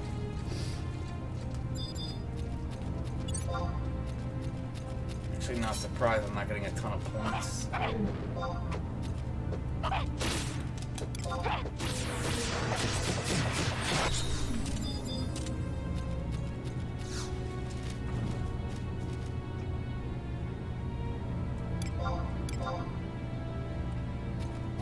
Is it not possible to use CP gained from one job to use on another? No. Well, so there are a ton of different ways you can get CP bonuses in this game. Some things transfer across all jobs, other things do not. So the CP bonuses you get from job points from a specific job from gifts are for that job only. They do not transfer from job to job. However, getting a key item from like doing Rhapsody missions of Vanadil, that goes across all jobs for the bonuses. Same thing for like doing the Records of Eminence, like Wild's Keep Reeves, and even just like the colonization Reeves and stuff. Those will give you bonuses across all jobs. CP Cape will give you XP across all jobs. So, like, so it just kind of depends which CP bonus you're talking about. But yeah, CP bonuses from a job are only for said job. But every job has the same CP bonuses at the same points. So at whatever percentage you are at what path, you'll be getting the same percentage, say, across jobs. If that makes sense.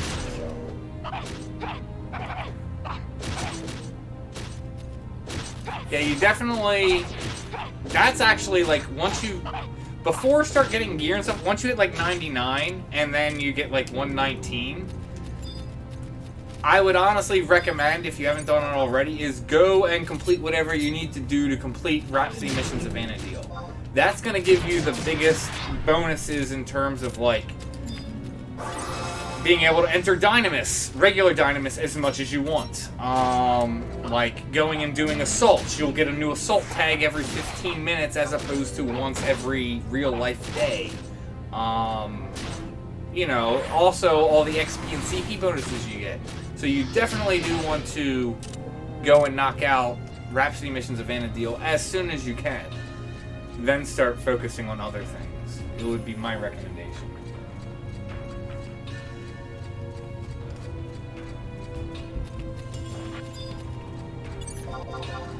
Well, the thing about it is, unless someone's trying to get CP for their master job to try and do,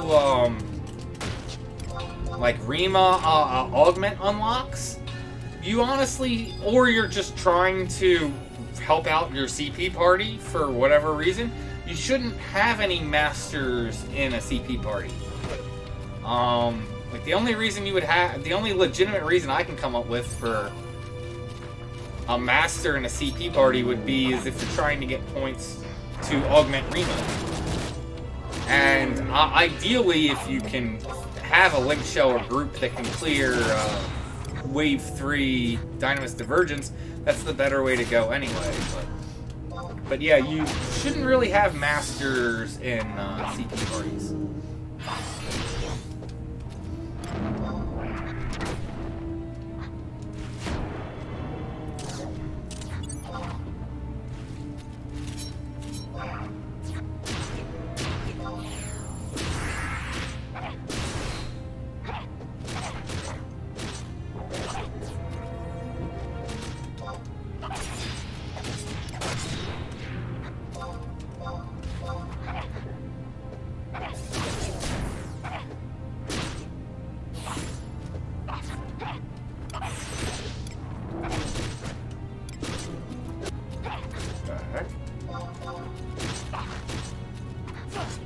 Why is there a Porksy here?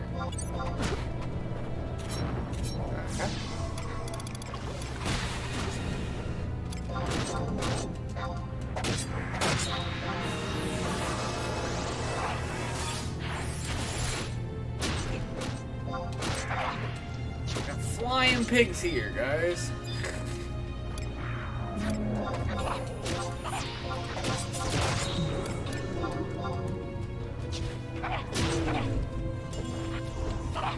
Guide says rank 4 that I need to use 8 to 85 impart things to get the quest from NPCs to carry on.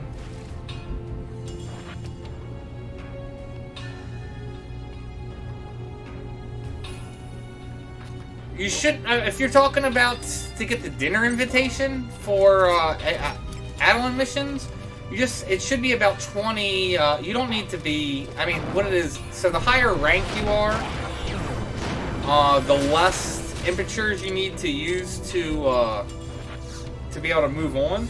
But even if you're rank 1, just using 20 should be enough. Now, it's going to take you like 2 to 3 days to accumulate those impetures so that way you can use them for coalition assignments. But, I mean, it's only going to take a couple days. Like, over a weekend, you should have enough.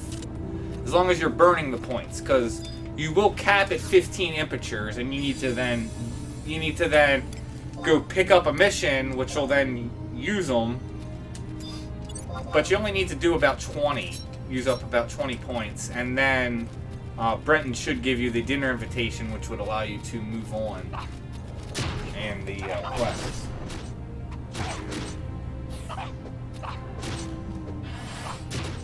You don't have to do Wild's Keep Reeves because actually you get access to Wild's Keep Reeves after you get the dinner invitation. You don't have access to them before that. Because I know this just because I'm literally just did the missions videos. What was it? Last week and this week.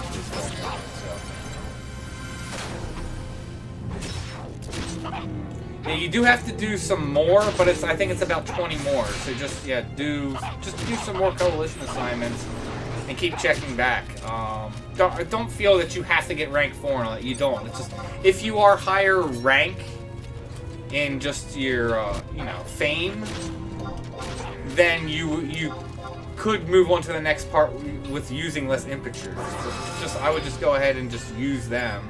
It's the easiest way, and you'll just be able to move on. So you definitely don't need to have rank 4 fame. No, trust me, you don't need fame. Like I said, just doing quests and gaining fame will just mean you need to do less coalition assignments to get access to it. But you don't have to. You can be rank 1 fame and still move on to the next mission. I'm pretty sure actually Cauliflo's here is rank 1 in Adolin. I've done like no Adolin missions whatsoever. Or maybe I'm rank 2.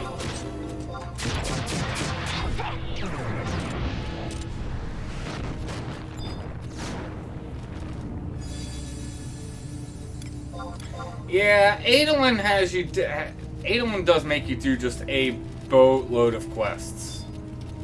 Just for everything. There's just a ton of quests. There is some really good gear, though, you can get from doing Adolin quests, though. I know there's one where there's like 3 different earrings you could choose from. All 3 earrings are really good. The one's really good for nuking. There's one for pets, one for nuking, and I don't know what the other one is.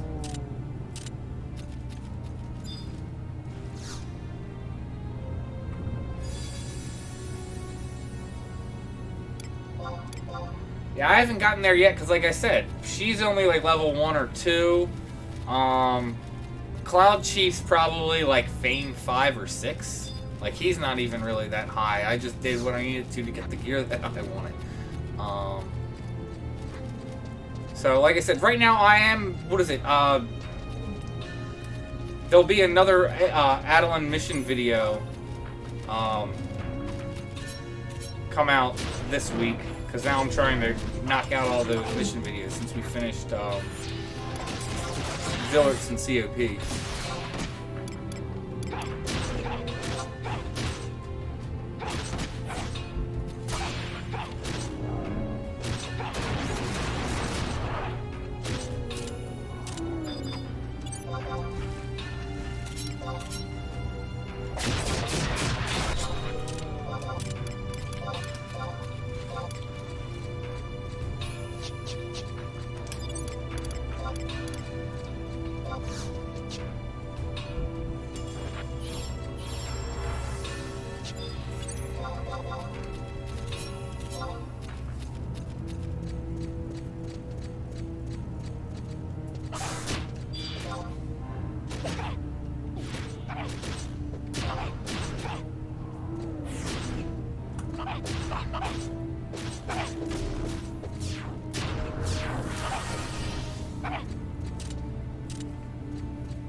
Hope. Well, I am definitely hoping that he drops his waste piece.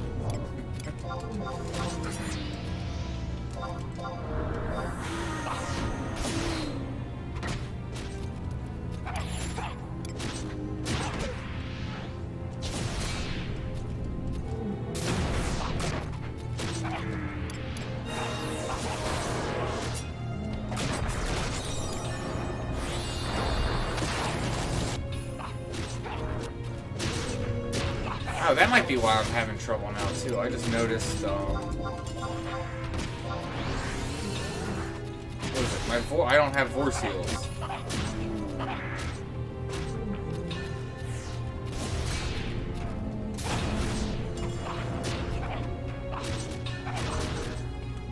would also explain why my damage dropped off.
Go renew my force seals.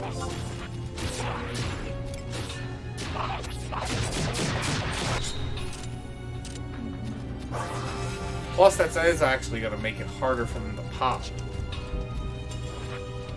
Because I don't have the rare enemy force seal.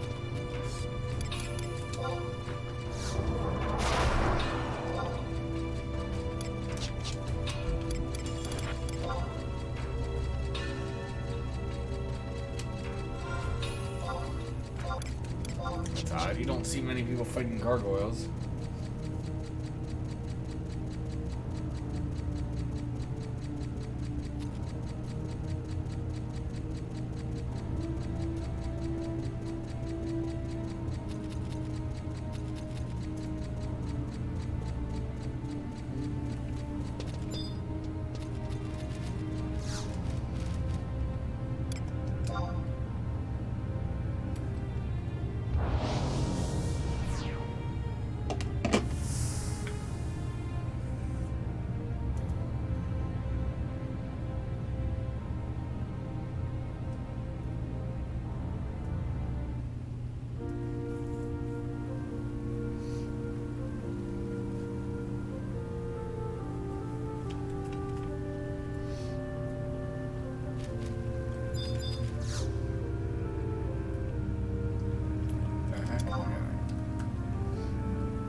said hi on Twitch and I missed it.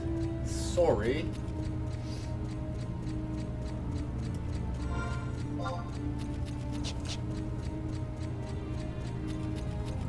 I gotta find a better way for...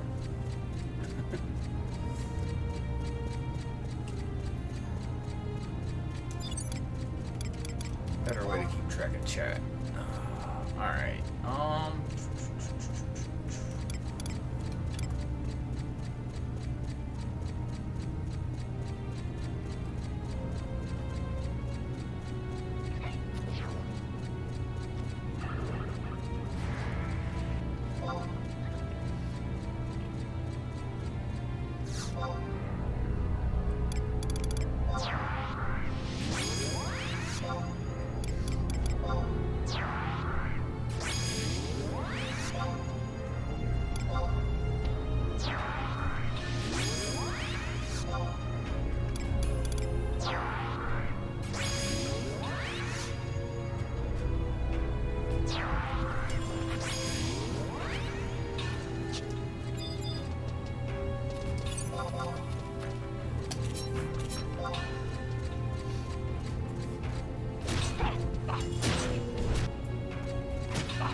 Oh yeah, I can already see the difference.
So I did a bunch of research before iServer jumped.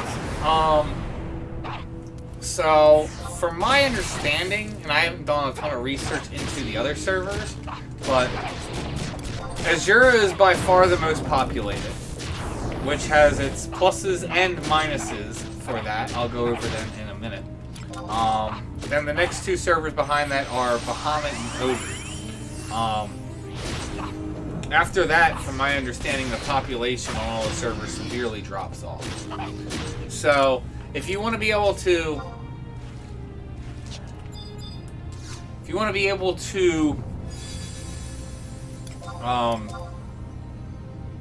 you know, join pickup groups and that type of content, I would say you really need to be on one of those 3 servers. If you're going to be on other servers, I mean, I can't speak to it. I'm sure you can get pickup groups and form pickup groups.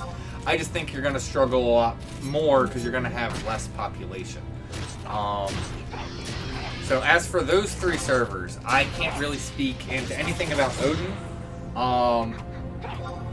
Like I said, I looked and thought about server transferring to Odin, but decided on Bahamut.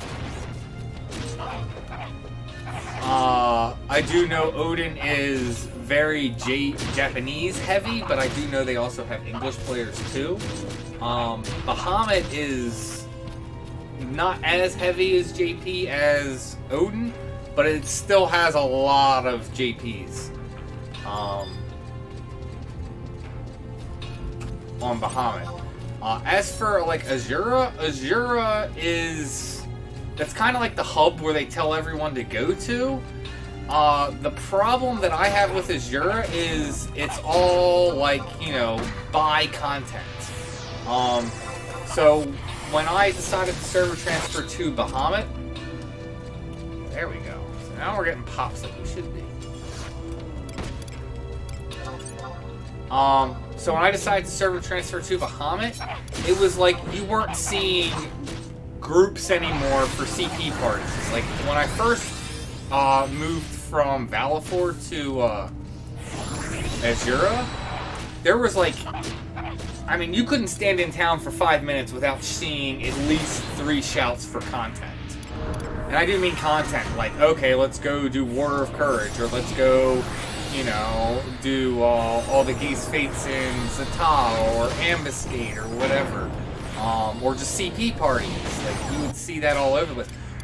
That doesn't happen anymore. Now, like, if you're going on Azura, at least when I left, I can't speak to it now because I'm not on the server, and I don't go on Auction House keeping track of the chat. But, like I said, you don't see any shouts for CP groups, you just see shouts for people trying to sell CP. You'll see shouts for people trying to sell, you know, whatever mercenary, and, you know, like, you know, give me, you know, 3 mil and I'll go kill this NM until you get whatever drop. So there's all that kind of crap to it, but it's like, I want to play the game. I don't want to pay someone, you know, hard-earned gil, or even worse, real-life money that I paid for gil. Not that I would ever gil buy, but just to the point, for someone else to play the game for me. I don't see the point in that. So that's kind of how Azura is. That's why I left. I got sick of all the pay-to-win stuff on there, so left. I've been very happy on Bahamut since then, but there are less people, so... Yes! There are less people, so it is harder to, like, build Ambuscade groups and stuff like that, but it still happens. And obviously, if you, on any server, if you join a link shell, that's going to alleviate whatever the problem is. It's sweet. 2 out of 3 of the drops I wanted. Yeah, that's one, and yep, there's the other one. That's what I was saying. So here.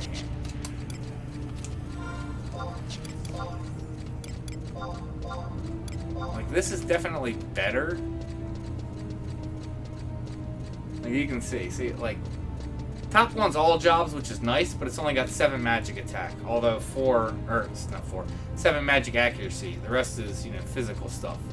While this is less magic accuracy, it's more magic attack, so. It is only for mage jobs, though, so. But definitely want, like, can.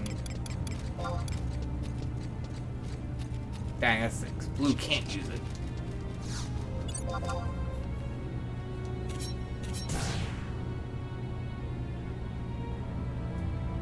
Well, thank you for your guide. You made it hitting 99 very easy. Oh, you're welcome, Eric. That was kind of the whole point of Northern now. It's plain disgusting.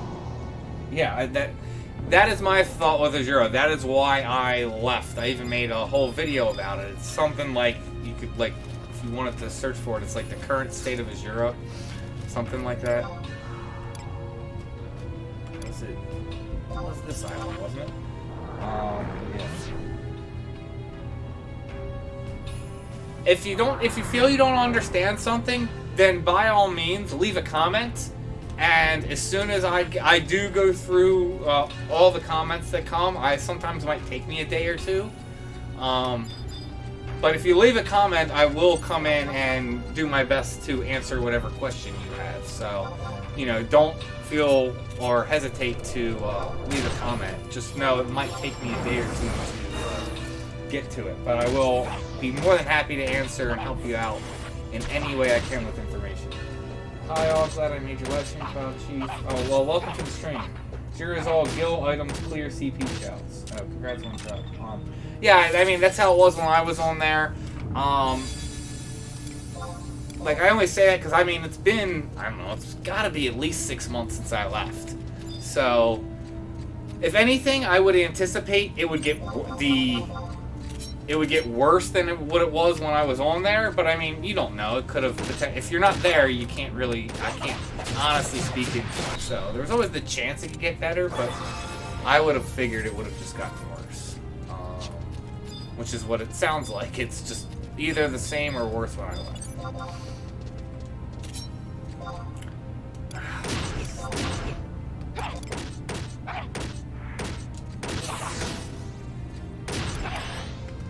Interrupted.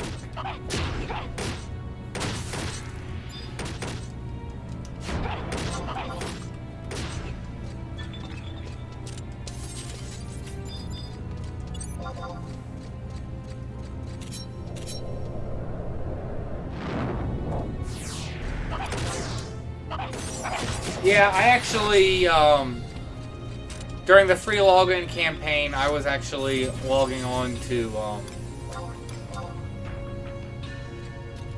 some old mules that I no longer have. I was like, why not? One of them was on Azura, and it was just funny. As soon as I got in, just seeing all the shouts just start falling off the wall, I was like, whoa. I didn't spend much time there. I basically logged in, like, spent my keys and stuff, and then, like, logged off.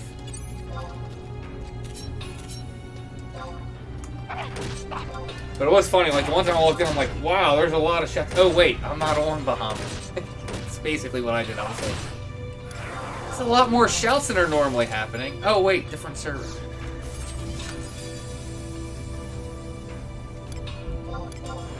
Well, that's what I figured. I was like, I mean, the chances of it getting better, I mean, I would give less than 1% odds.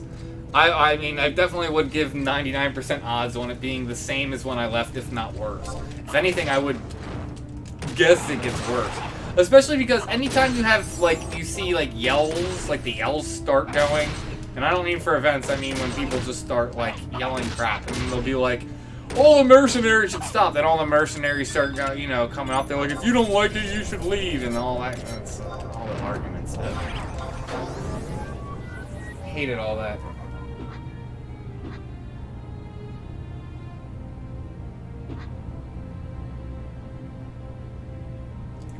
Now, they will ban botters, but the thing about it is, it needs to be, like, blatant. They need to have, like, clear evidence, and then even then, it's kind of like 75% chance they'll actually ban them.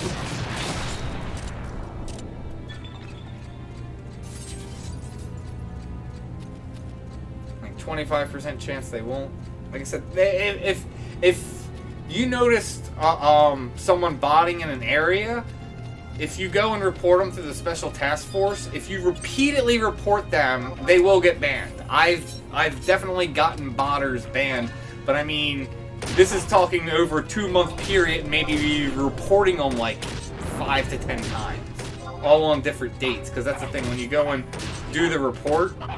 For anyone who doesn't know, if you want to report a botter, just go to Google and type in FFXI task force. A link will come up. It's like the first thing. You just click that. Then it'll give like a report where they'll talk about how many accounts they've banned for the past like 6 months and how much guild they've put off the server. And there'll be a thing that's like, oh, if you want to report something, click here. Then they'll go down, and then it'll be a list. It'll be like, I've seen someone using third-party tools. I've seen someone, and just pick whatever is the appropriate thing. You'll say what server, what zone, and then you'll write a small description. You just submit it. But like if you have someone who's blatantly doing something, or if you repeatedly report them, they will eventually do something. Hey, there he is. Put you back over here.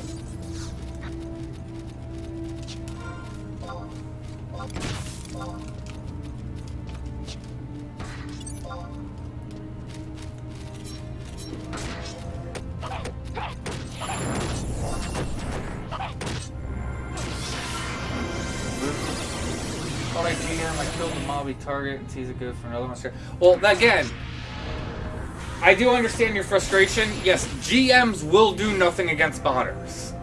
They have not done anything against botters, I want to say, for probably close to a decade now. They've pushed that off onto another team that's the special task force. GMs are basically there for if you're having some kind of a glitch, you get stuck in the wall or something. Or if other real-life players are actually using grievance tactics on you, or like stalking you or harassing you, GMs will then do something about that. GMs will not do anything against botters, gill sellers, anything like that. They will not do anything about it. To have anything done about it, you need to put in a request through the task force, which again, that's done online. It's not done in 11. Like, you need to go onto a computer and go to the like I said, the website and report it. So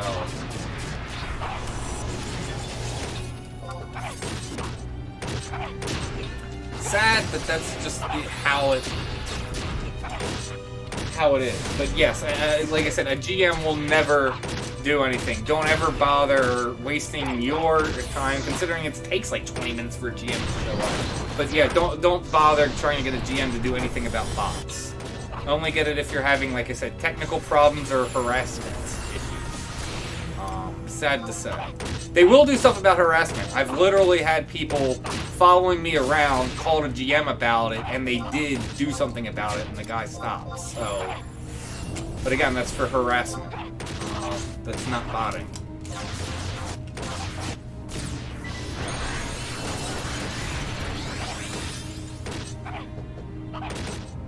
If you do get a good GM, so I have put in GM calls for someone botting.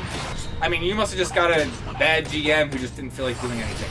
I have had GMs before come in and they'll be like, oh, okay, I see that this person is botting.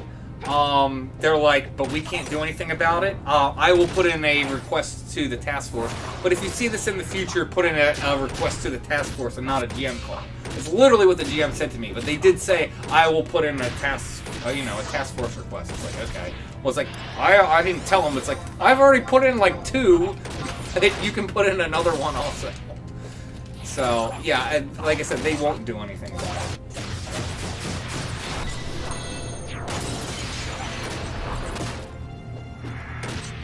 Yeah, again, they're not going to do anything about it, because the way they see it, that's in-game interactions. Sorry that your friend got scammed for that kill. That's sad. What am I doing? So focused on chat, doing physical rather than magic. Damn it.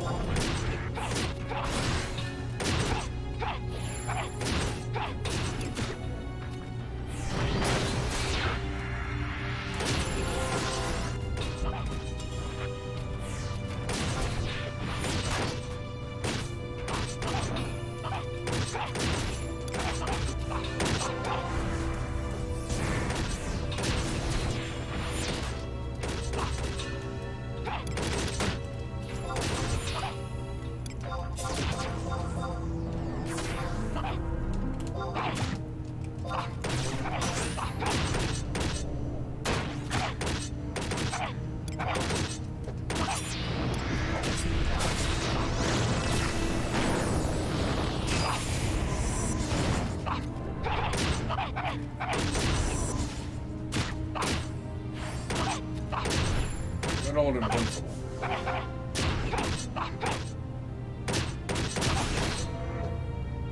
Why did it not show up? Yeah, How was it? For being a smaller server, still serves a yeah, I mean, when I first moved to Azure, I did like it, but that was because there was content shops. Like, I made, like, on cloudchief, I made, like, 5 or 6 Ionics, all from pickup groups. But the thing is that those shouts don't happen anymore on Azure, so it's kind of like, it's like, what happened? I mean, I know what happened, but yeah, like, Azure definitely sucks now. Like I said, I liked it when I first went there, but it's a far cry from what it used to be.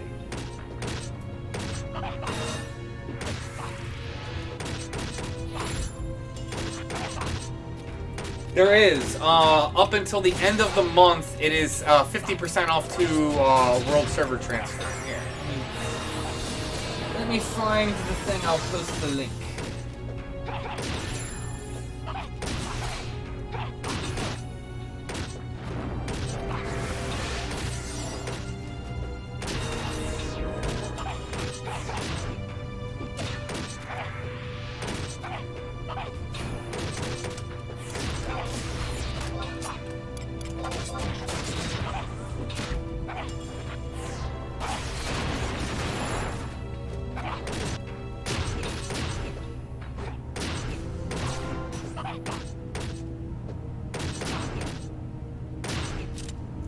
Yeah, so this is up until, so it's saying up until Monday at 1 a.m. was it Pacific time? So basically you want to do this Sunday. Don't. So basically up until Sunday, all day Sunday, very early Monday morning, the discount is going. So here's the link. That shows you just for all the stuff that they have currently on sale.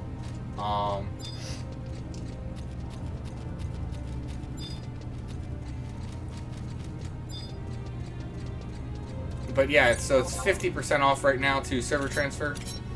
It's only $9. And yeah, it's good until, like I said, basically it ends at Sunday night. It goes in, you know, a few hours into Monday morning, the campaign still goes, but it's like, if you're gonna do it, make sure you do it on Sunday. At the latest.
Yeah, there's definitely tons to do.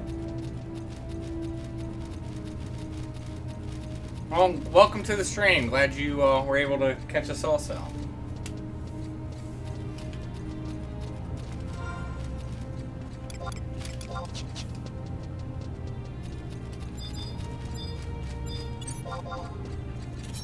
I am probably going to be what is it? It's, yeah, almost 11. Probably going to be wrapping this up. Maybe try and get one more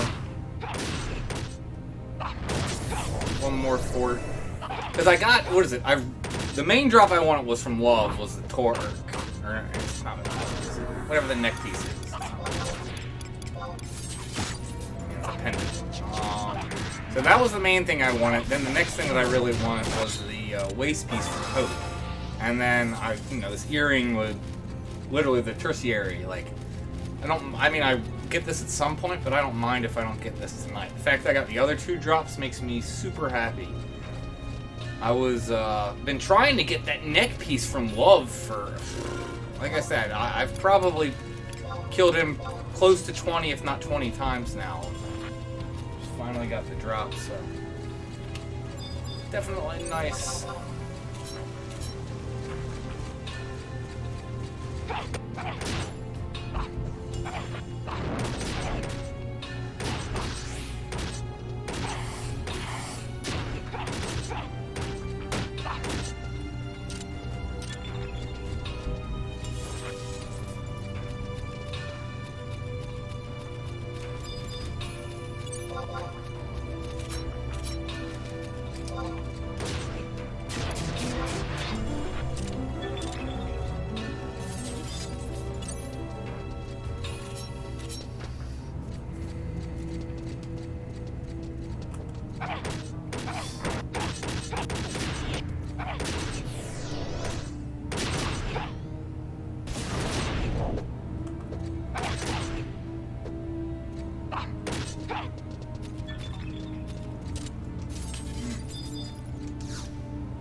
What necklaces? Are you talking about the Torques?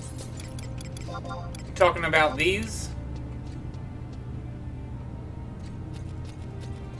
It is. It's a reskin of Sky.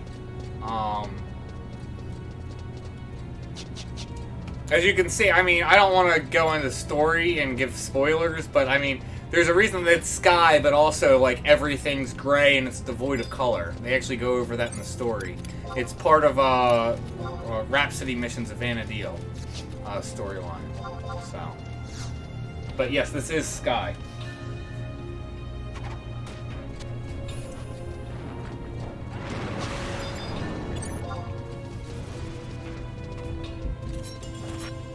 Well, I guess that's what we say. It's Escha Sky, not normal Sky.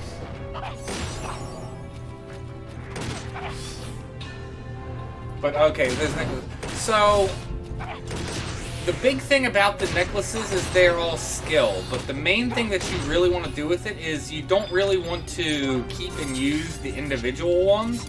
So if you get all, I was about to say 7, if you get all 10, because there's all the original,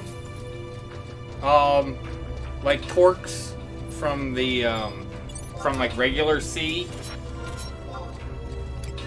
And then there's like 3 mage ones that are from, so if you were watching the stream earlier, when I was going to those little islands with like the, like Merxes and the, what was it, amoebas and stuff, where I was fighting Love on those, the big god islands. So on those islands, if you go and kill the ads there, you'll actually spawn, basically, one of the empty, a mob that's like one of the empty NMs from the Promi missions. And those will drop one of the mage Torques. So if you get all the melee stuff, you can synth that into the combatant's Torque. I'll show you that because I have one. And if you get the 3 mage ones, you can synth that into like a mage, I think it's called Enchanter's Torque. But that's the best thing to do with it. So, like here's the combatant's Torque. You can see it's all skills plus 15. Sword TP, and then what do I have? And then here's Enchanter's Torque, so you can see magic skill plus 10, and then 1% of the time you won't deplete MP when casting spells. So that's the best thing to do with them, is to get all of them and then go get a friend to help you and go do synergy and make it into 1 Torque.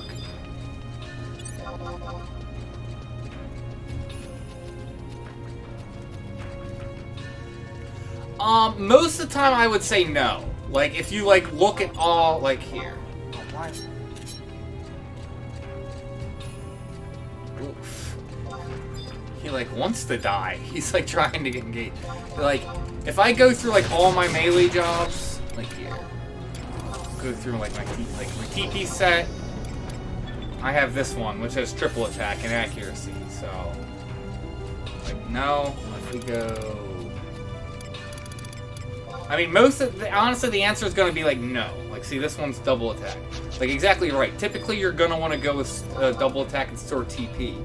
But there might be an occasion where you might need it. Like, one thing is, I know, like, I definitely use it when I'm trying to proc red and Abyssia on, like, war. I need that and there's like a headpiece, what is it, that came from Abyssia that has Great Katana skill on it, so I can do all the weapon skills for Great Katana. So, I mean, most of the time in TP sets, no, you're not going to use it. If you have better stuff. But it's still not bad. Yeah. Now, the mage one I use all the time. Especially when you need, like, skill, like for, like, Geo or Bard or something. The magic one's much more useful and much more often used than the combat one. But the combat one is still useful and it's good to have. But no, it's not something that's frequently used. Like I said, I'm using, like you said, store DP and multi-hit is more the focus.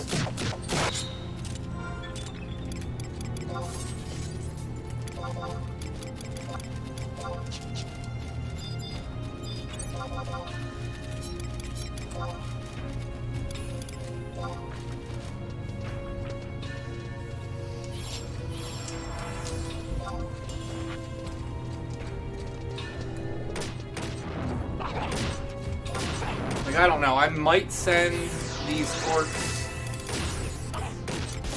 to a mule, because maybe I'll eventually collect them all again and make one for a mule if I end up deciding to do something, but I don't even know, I might toss them.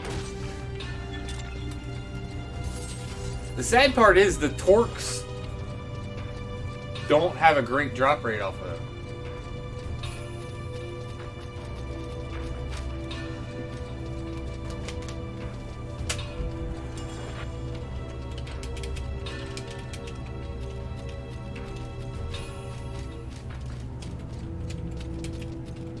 Wow, can I type?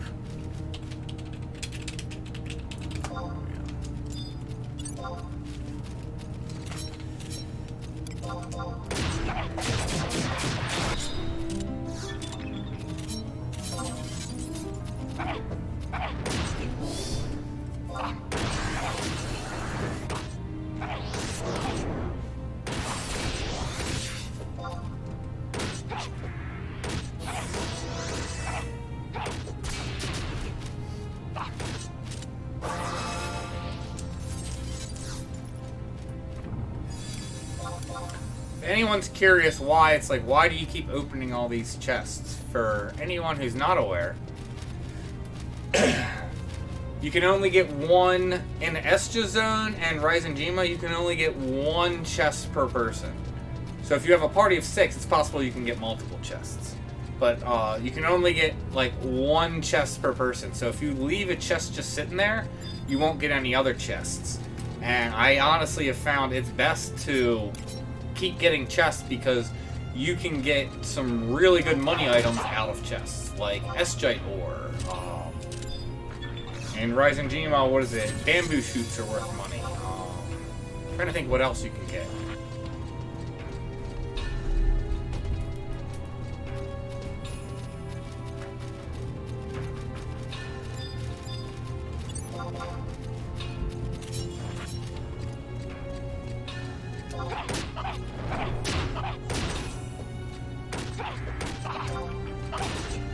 I just know, it was here you can get, Gravewood logs, those are worth money.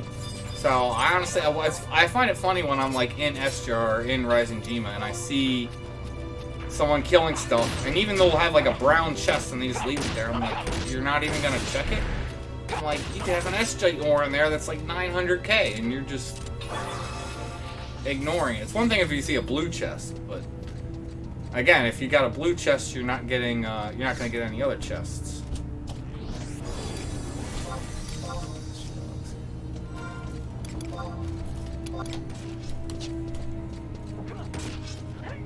Like I said, perfect example.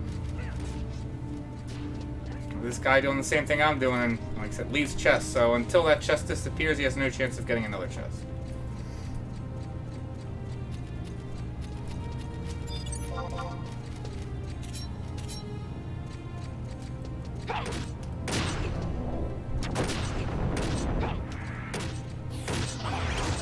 But that's why blue chests are always temp items, so that's why I just immediately destroy them.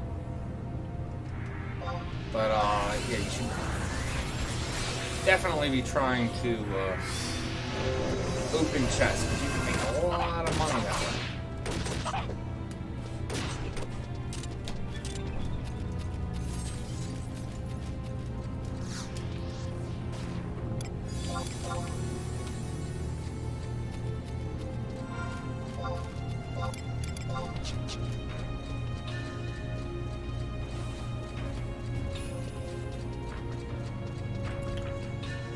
I wouldn't say, you say I'm always on Thief. Honestly, I haven't been always on Thief lately. I actually haven't been on Thief a lot, considering I only have like 300 job points. If I was on Thief all the time, I'd have a lot more than just 300. But no, I honestly probably should make one at some point. That dagger is ridiculous. Just the 50 dex on it alone makes it almost worth it to do it. But no, I do enjoy Thief. I also would very much enjoy that weapon. I'm not sure if I'm going to do it. I'm not saying I won't, but we'll see. Like I said, I need to finish T-Zona first. That's currently on my... that's the next thing I am going to like start hardcore focusing on. I only need like 14,000 more Alexandric too. I'm gonna really start grinding, trying to get Alex once I finish getting all the points I need for Nizalal.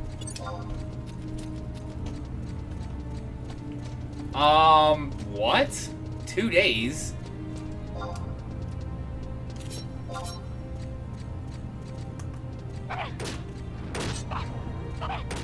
You're not getting that. You're not taking having no progress done on an Empyrean to having it 119 Afterglow in 2 days? God, it takes longer than that just for the heavy metal plates. And the dagger sucks. Freaking Tarangi Canyon? Ugh. I think it's Glavoid, isn't it? I don't think it's Chloris. I think it's Glavoid. Glavoid sucks. Oh, you mean the 50, 50, 75? Well, I'm trying to even remember what NMs is it. I'm pretty sure it's Glavoid. Isn't it Glavoid, then...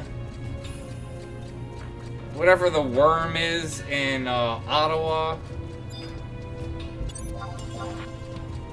Or maybe it's not the worm. Is it the Mega Boss? Is it the Moth? Or it's either the worm or the Moth in Tarangi, and then I'm not even sure I know what it is for in the Hero Zone. Yeah, but you're talking just the Imperial. Yes, you can knock out just that in 2 days. I agree, but then you still need heavy metal plates, either Rift Cinder or Dross. I don't know which one it is. It's probably Cinder. You still need to do all the NM camping.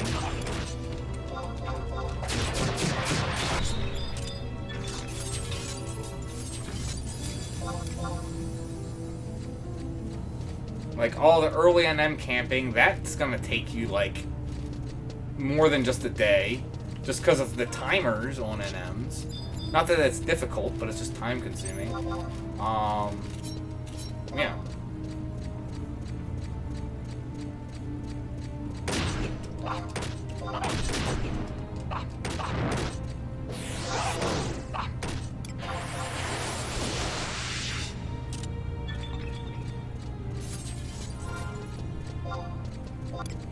I might just call it, because if this guy's, this other guy's out here, seems like he's camping,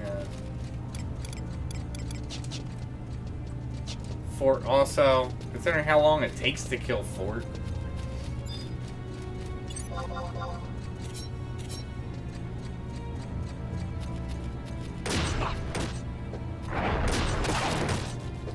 I don't have a guide for Voidwatch NMs, just because Voidwatch, for the most part, if you're 119, is a pushover, and any mobs that are in Voidwatch that aren't as much of a pushover, you can just use displacers and then they become a pushover.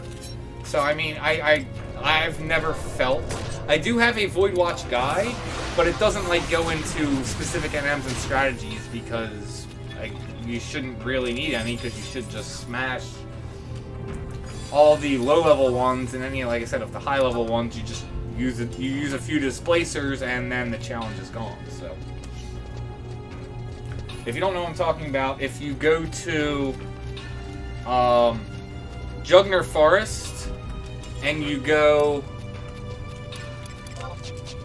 So if you go to Jugner Forest, you go to the outpost there. You literally run behind the outpost. There'll be an NPC there. You talk to him, and then you trade him Gil, and he will give you displacers. Then before you go and pop your NM at the Planter's Rift, where you pop the Void Watch NM, go ahead and trade the displacers, and they'll turn into, I don't know, turn into some key item like, I don't remember, it's like Void Clusters or something like that.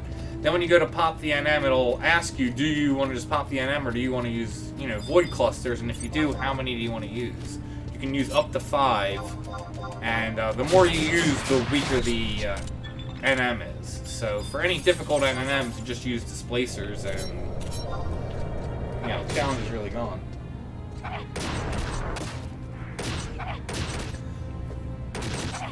Oh, actually no. So you're talking about Void Walker NMs, not Void Watch NMs. That's okay. That's different. Yeah, that's. Yeah, let me find my.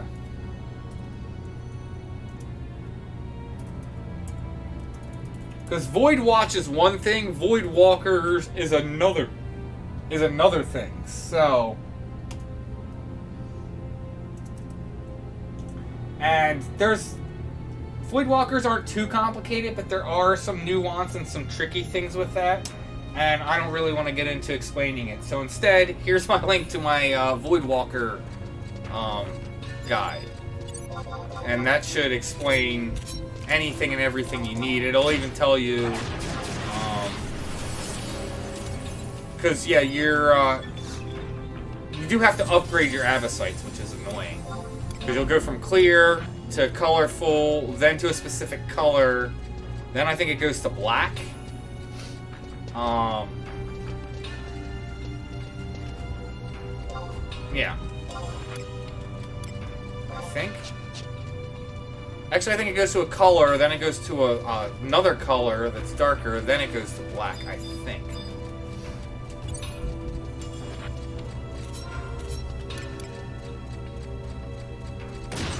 And, so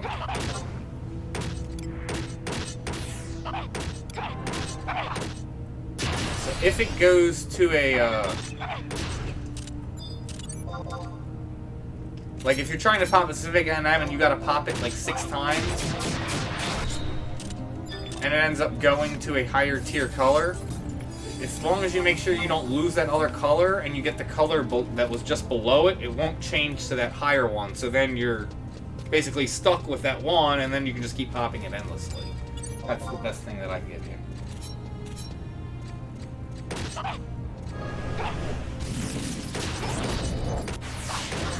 No, it's okay. It's.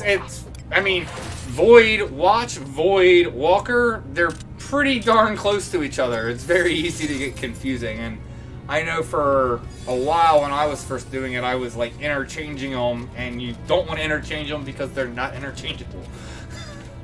But no, it's definitely confusing. Nothing to it. You don't need to worry about it. But yeah, when you said Void Watch, I was thinking Void Watch. So everything I said about the displacers, you can forget.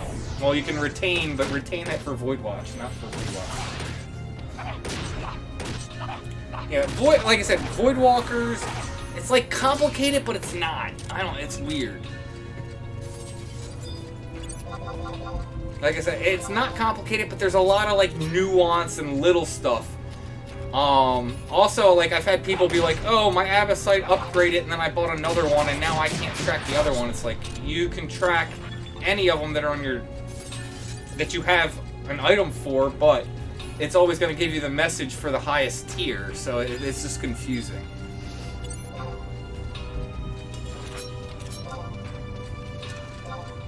Like I said, very nuanced.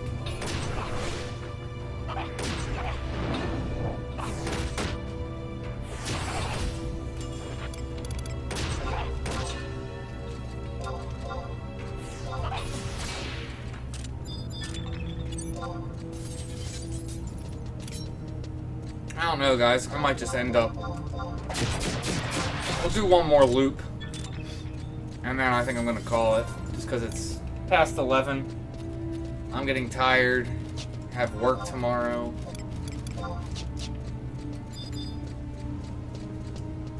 Work's been ramping up on me lately. Not that I'm complaining. I'm actually enjoying it, but they keep throwing more and more work my way. This week's actually been really tricky because like my main team lead and my boss were both off all week. And you might be like, oh, okay, so that makes it easy. You're like, your leads are off, or you know, basically the people you mainly report to are off, and kind of do whatever you want. Nice, there you go. Except for the fact that it was like I was given specific things to do, and no one else on my team knows except for my team lead. So I've been having to like try and figure it out on my own for the stuff that he left me to do, and it's like, oh, really? I've gotten done a lot of good work though. It's just been a lot. They just keep dumping more and more stuff on me, which is good. It shows that they trust me. You see, the problem with work, it's work. But the thing about it is I enjoy my work. I'm actually finally happy that I finally got promoted to be on like the server team. So I've been doing desktop support type stuff for, you know, over 15 years. I mean, going close to almost 2 decades if that works. So to finally move up to actually being on a server team and doing server work, I've actually been very much enjoying it.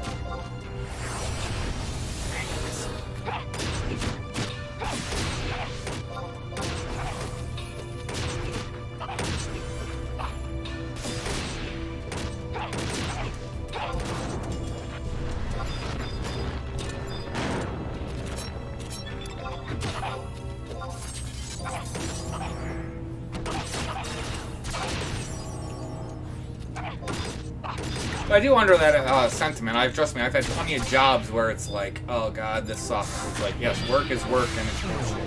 I actually enjoy my work right now. Is it trust leveling so much better with trust? Yes. Leveling is better with trusts. We're out waiting for a party. Yep, figured. It's all good. They all mistype sometime or another.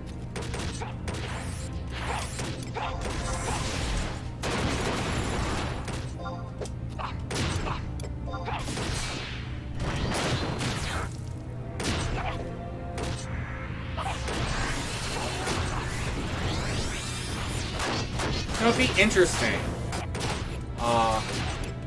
Get a Geo, and like, let's see how much physical damage you can get this guy down to by lowering his defense.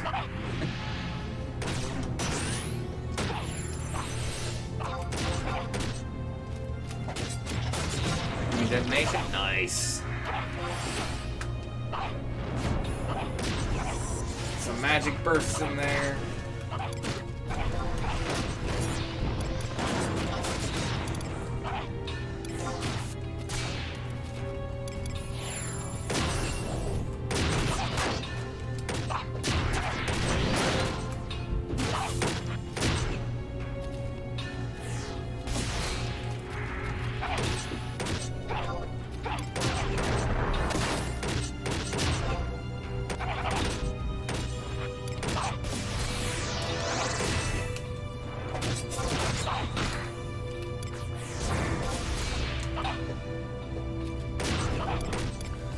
Pissed off the urns.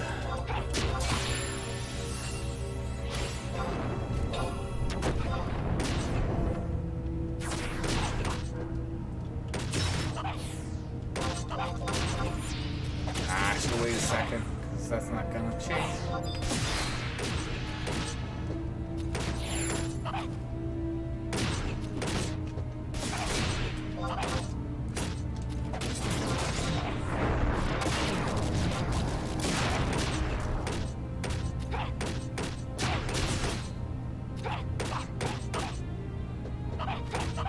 I mean, maybe. Was just thinking about, you know, making this guy viable to push down through physical damage and seeing how much you can increase your own damage. I mean, if you come in here with some mages, or you come in here on, like, blue mage or something, you can definitely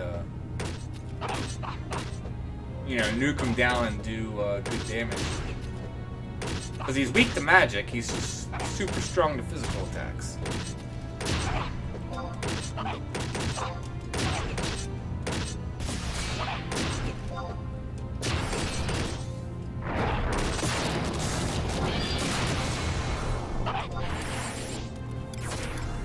It's not like he's a challenge, though.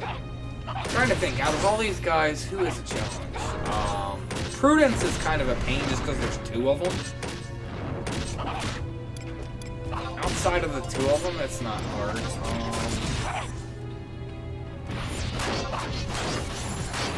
Three chromie ones aren't bad. Which one am I thinking of?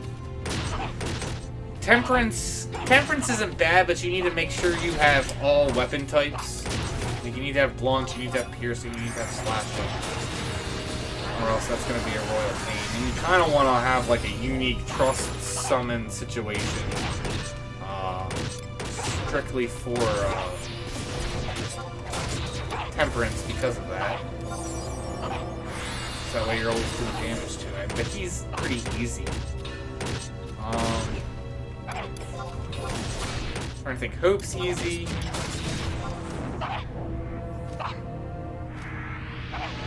Justice. So, considering you definitely want to have a tank for Justice and make sure you don't pull Hate because he can charm. But also you need to make sure that you can take out the adds in like one weapon skill. Otherwise they'll Mage and Gakuri and then do damage, and if enough of them do that, that's causing problems.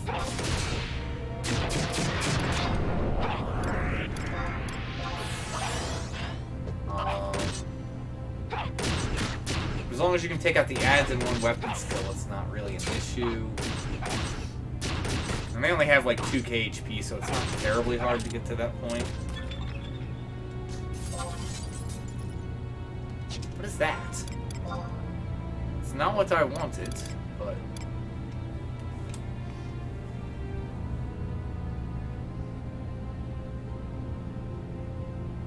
not something I see myself using.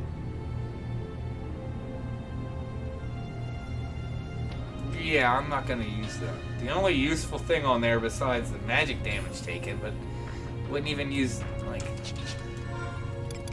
3%. Like, what is... yeah, it's 3% damage taken all around for these, so that's just better. I don't need the skill. And Song Recast Delay, And let's recast Delay, so... probably just toss.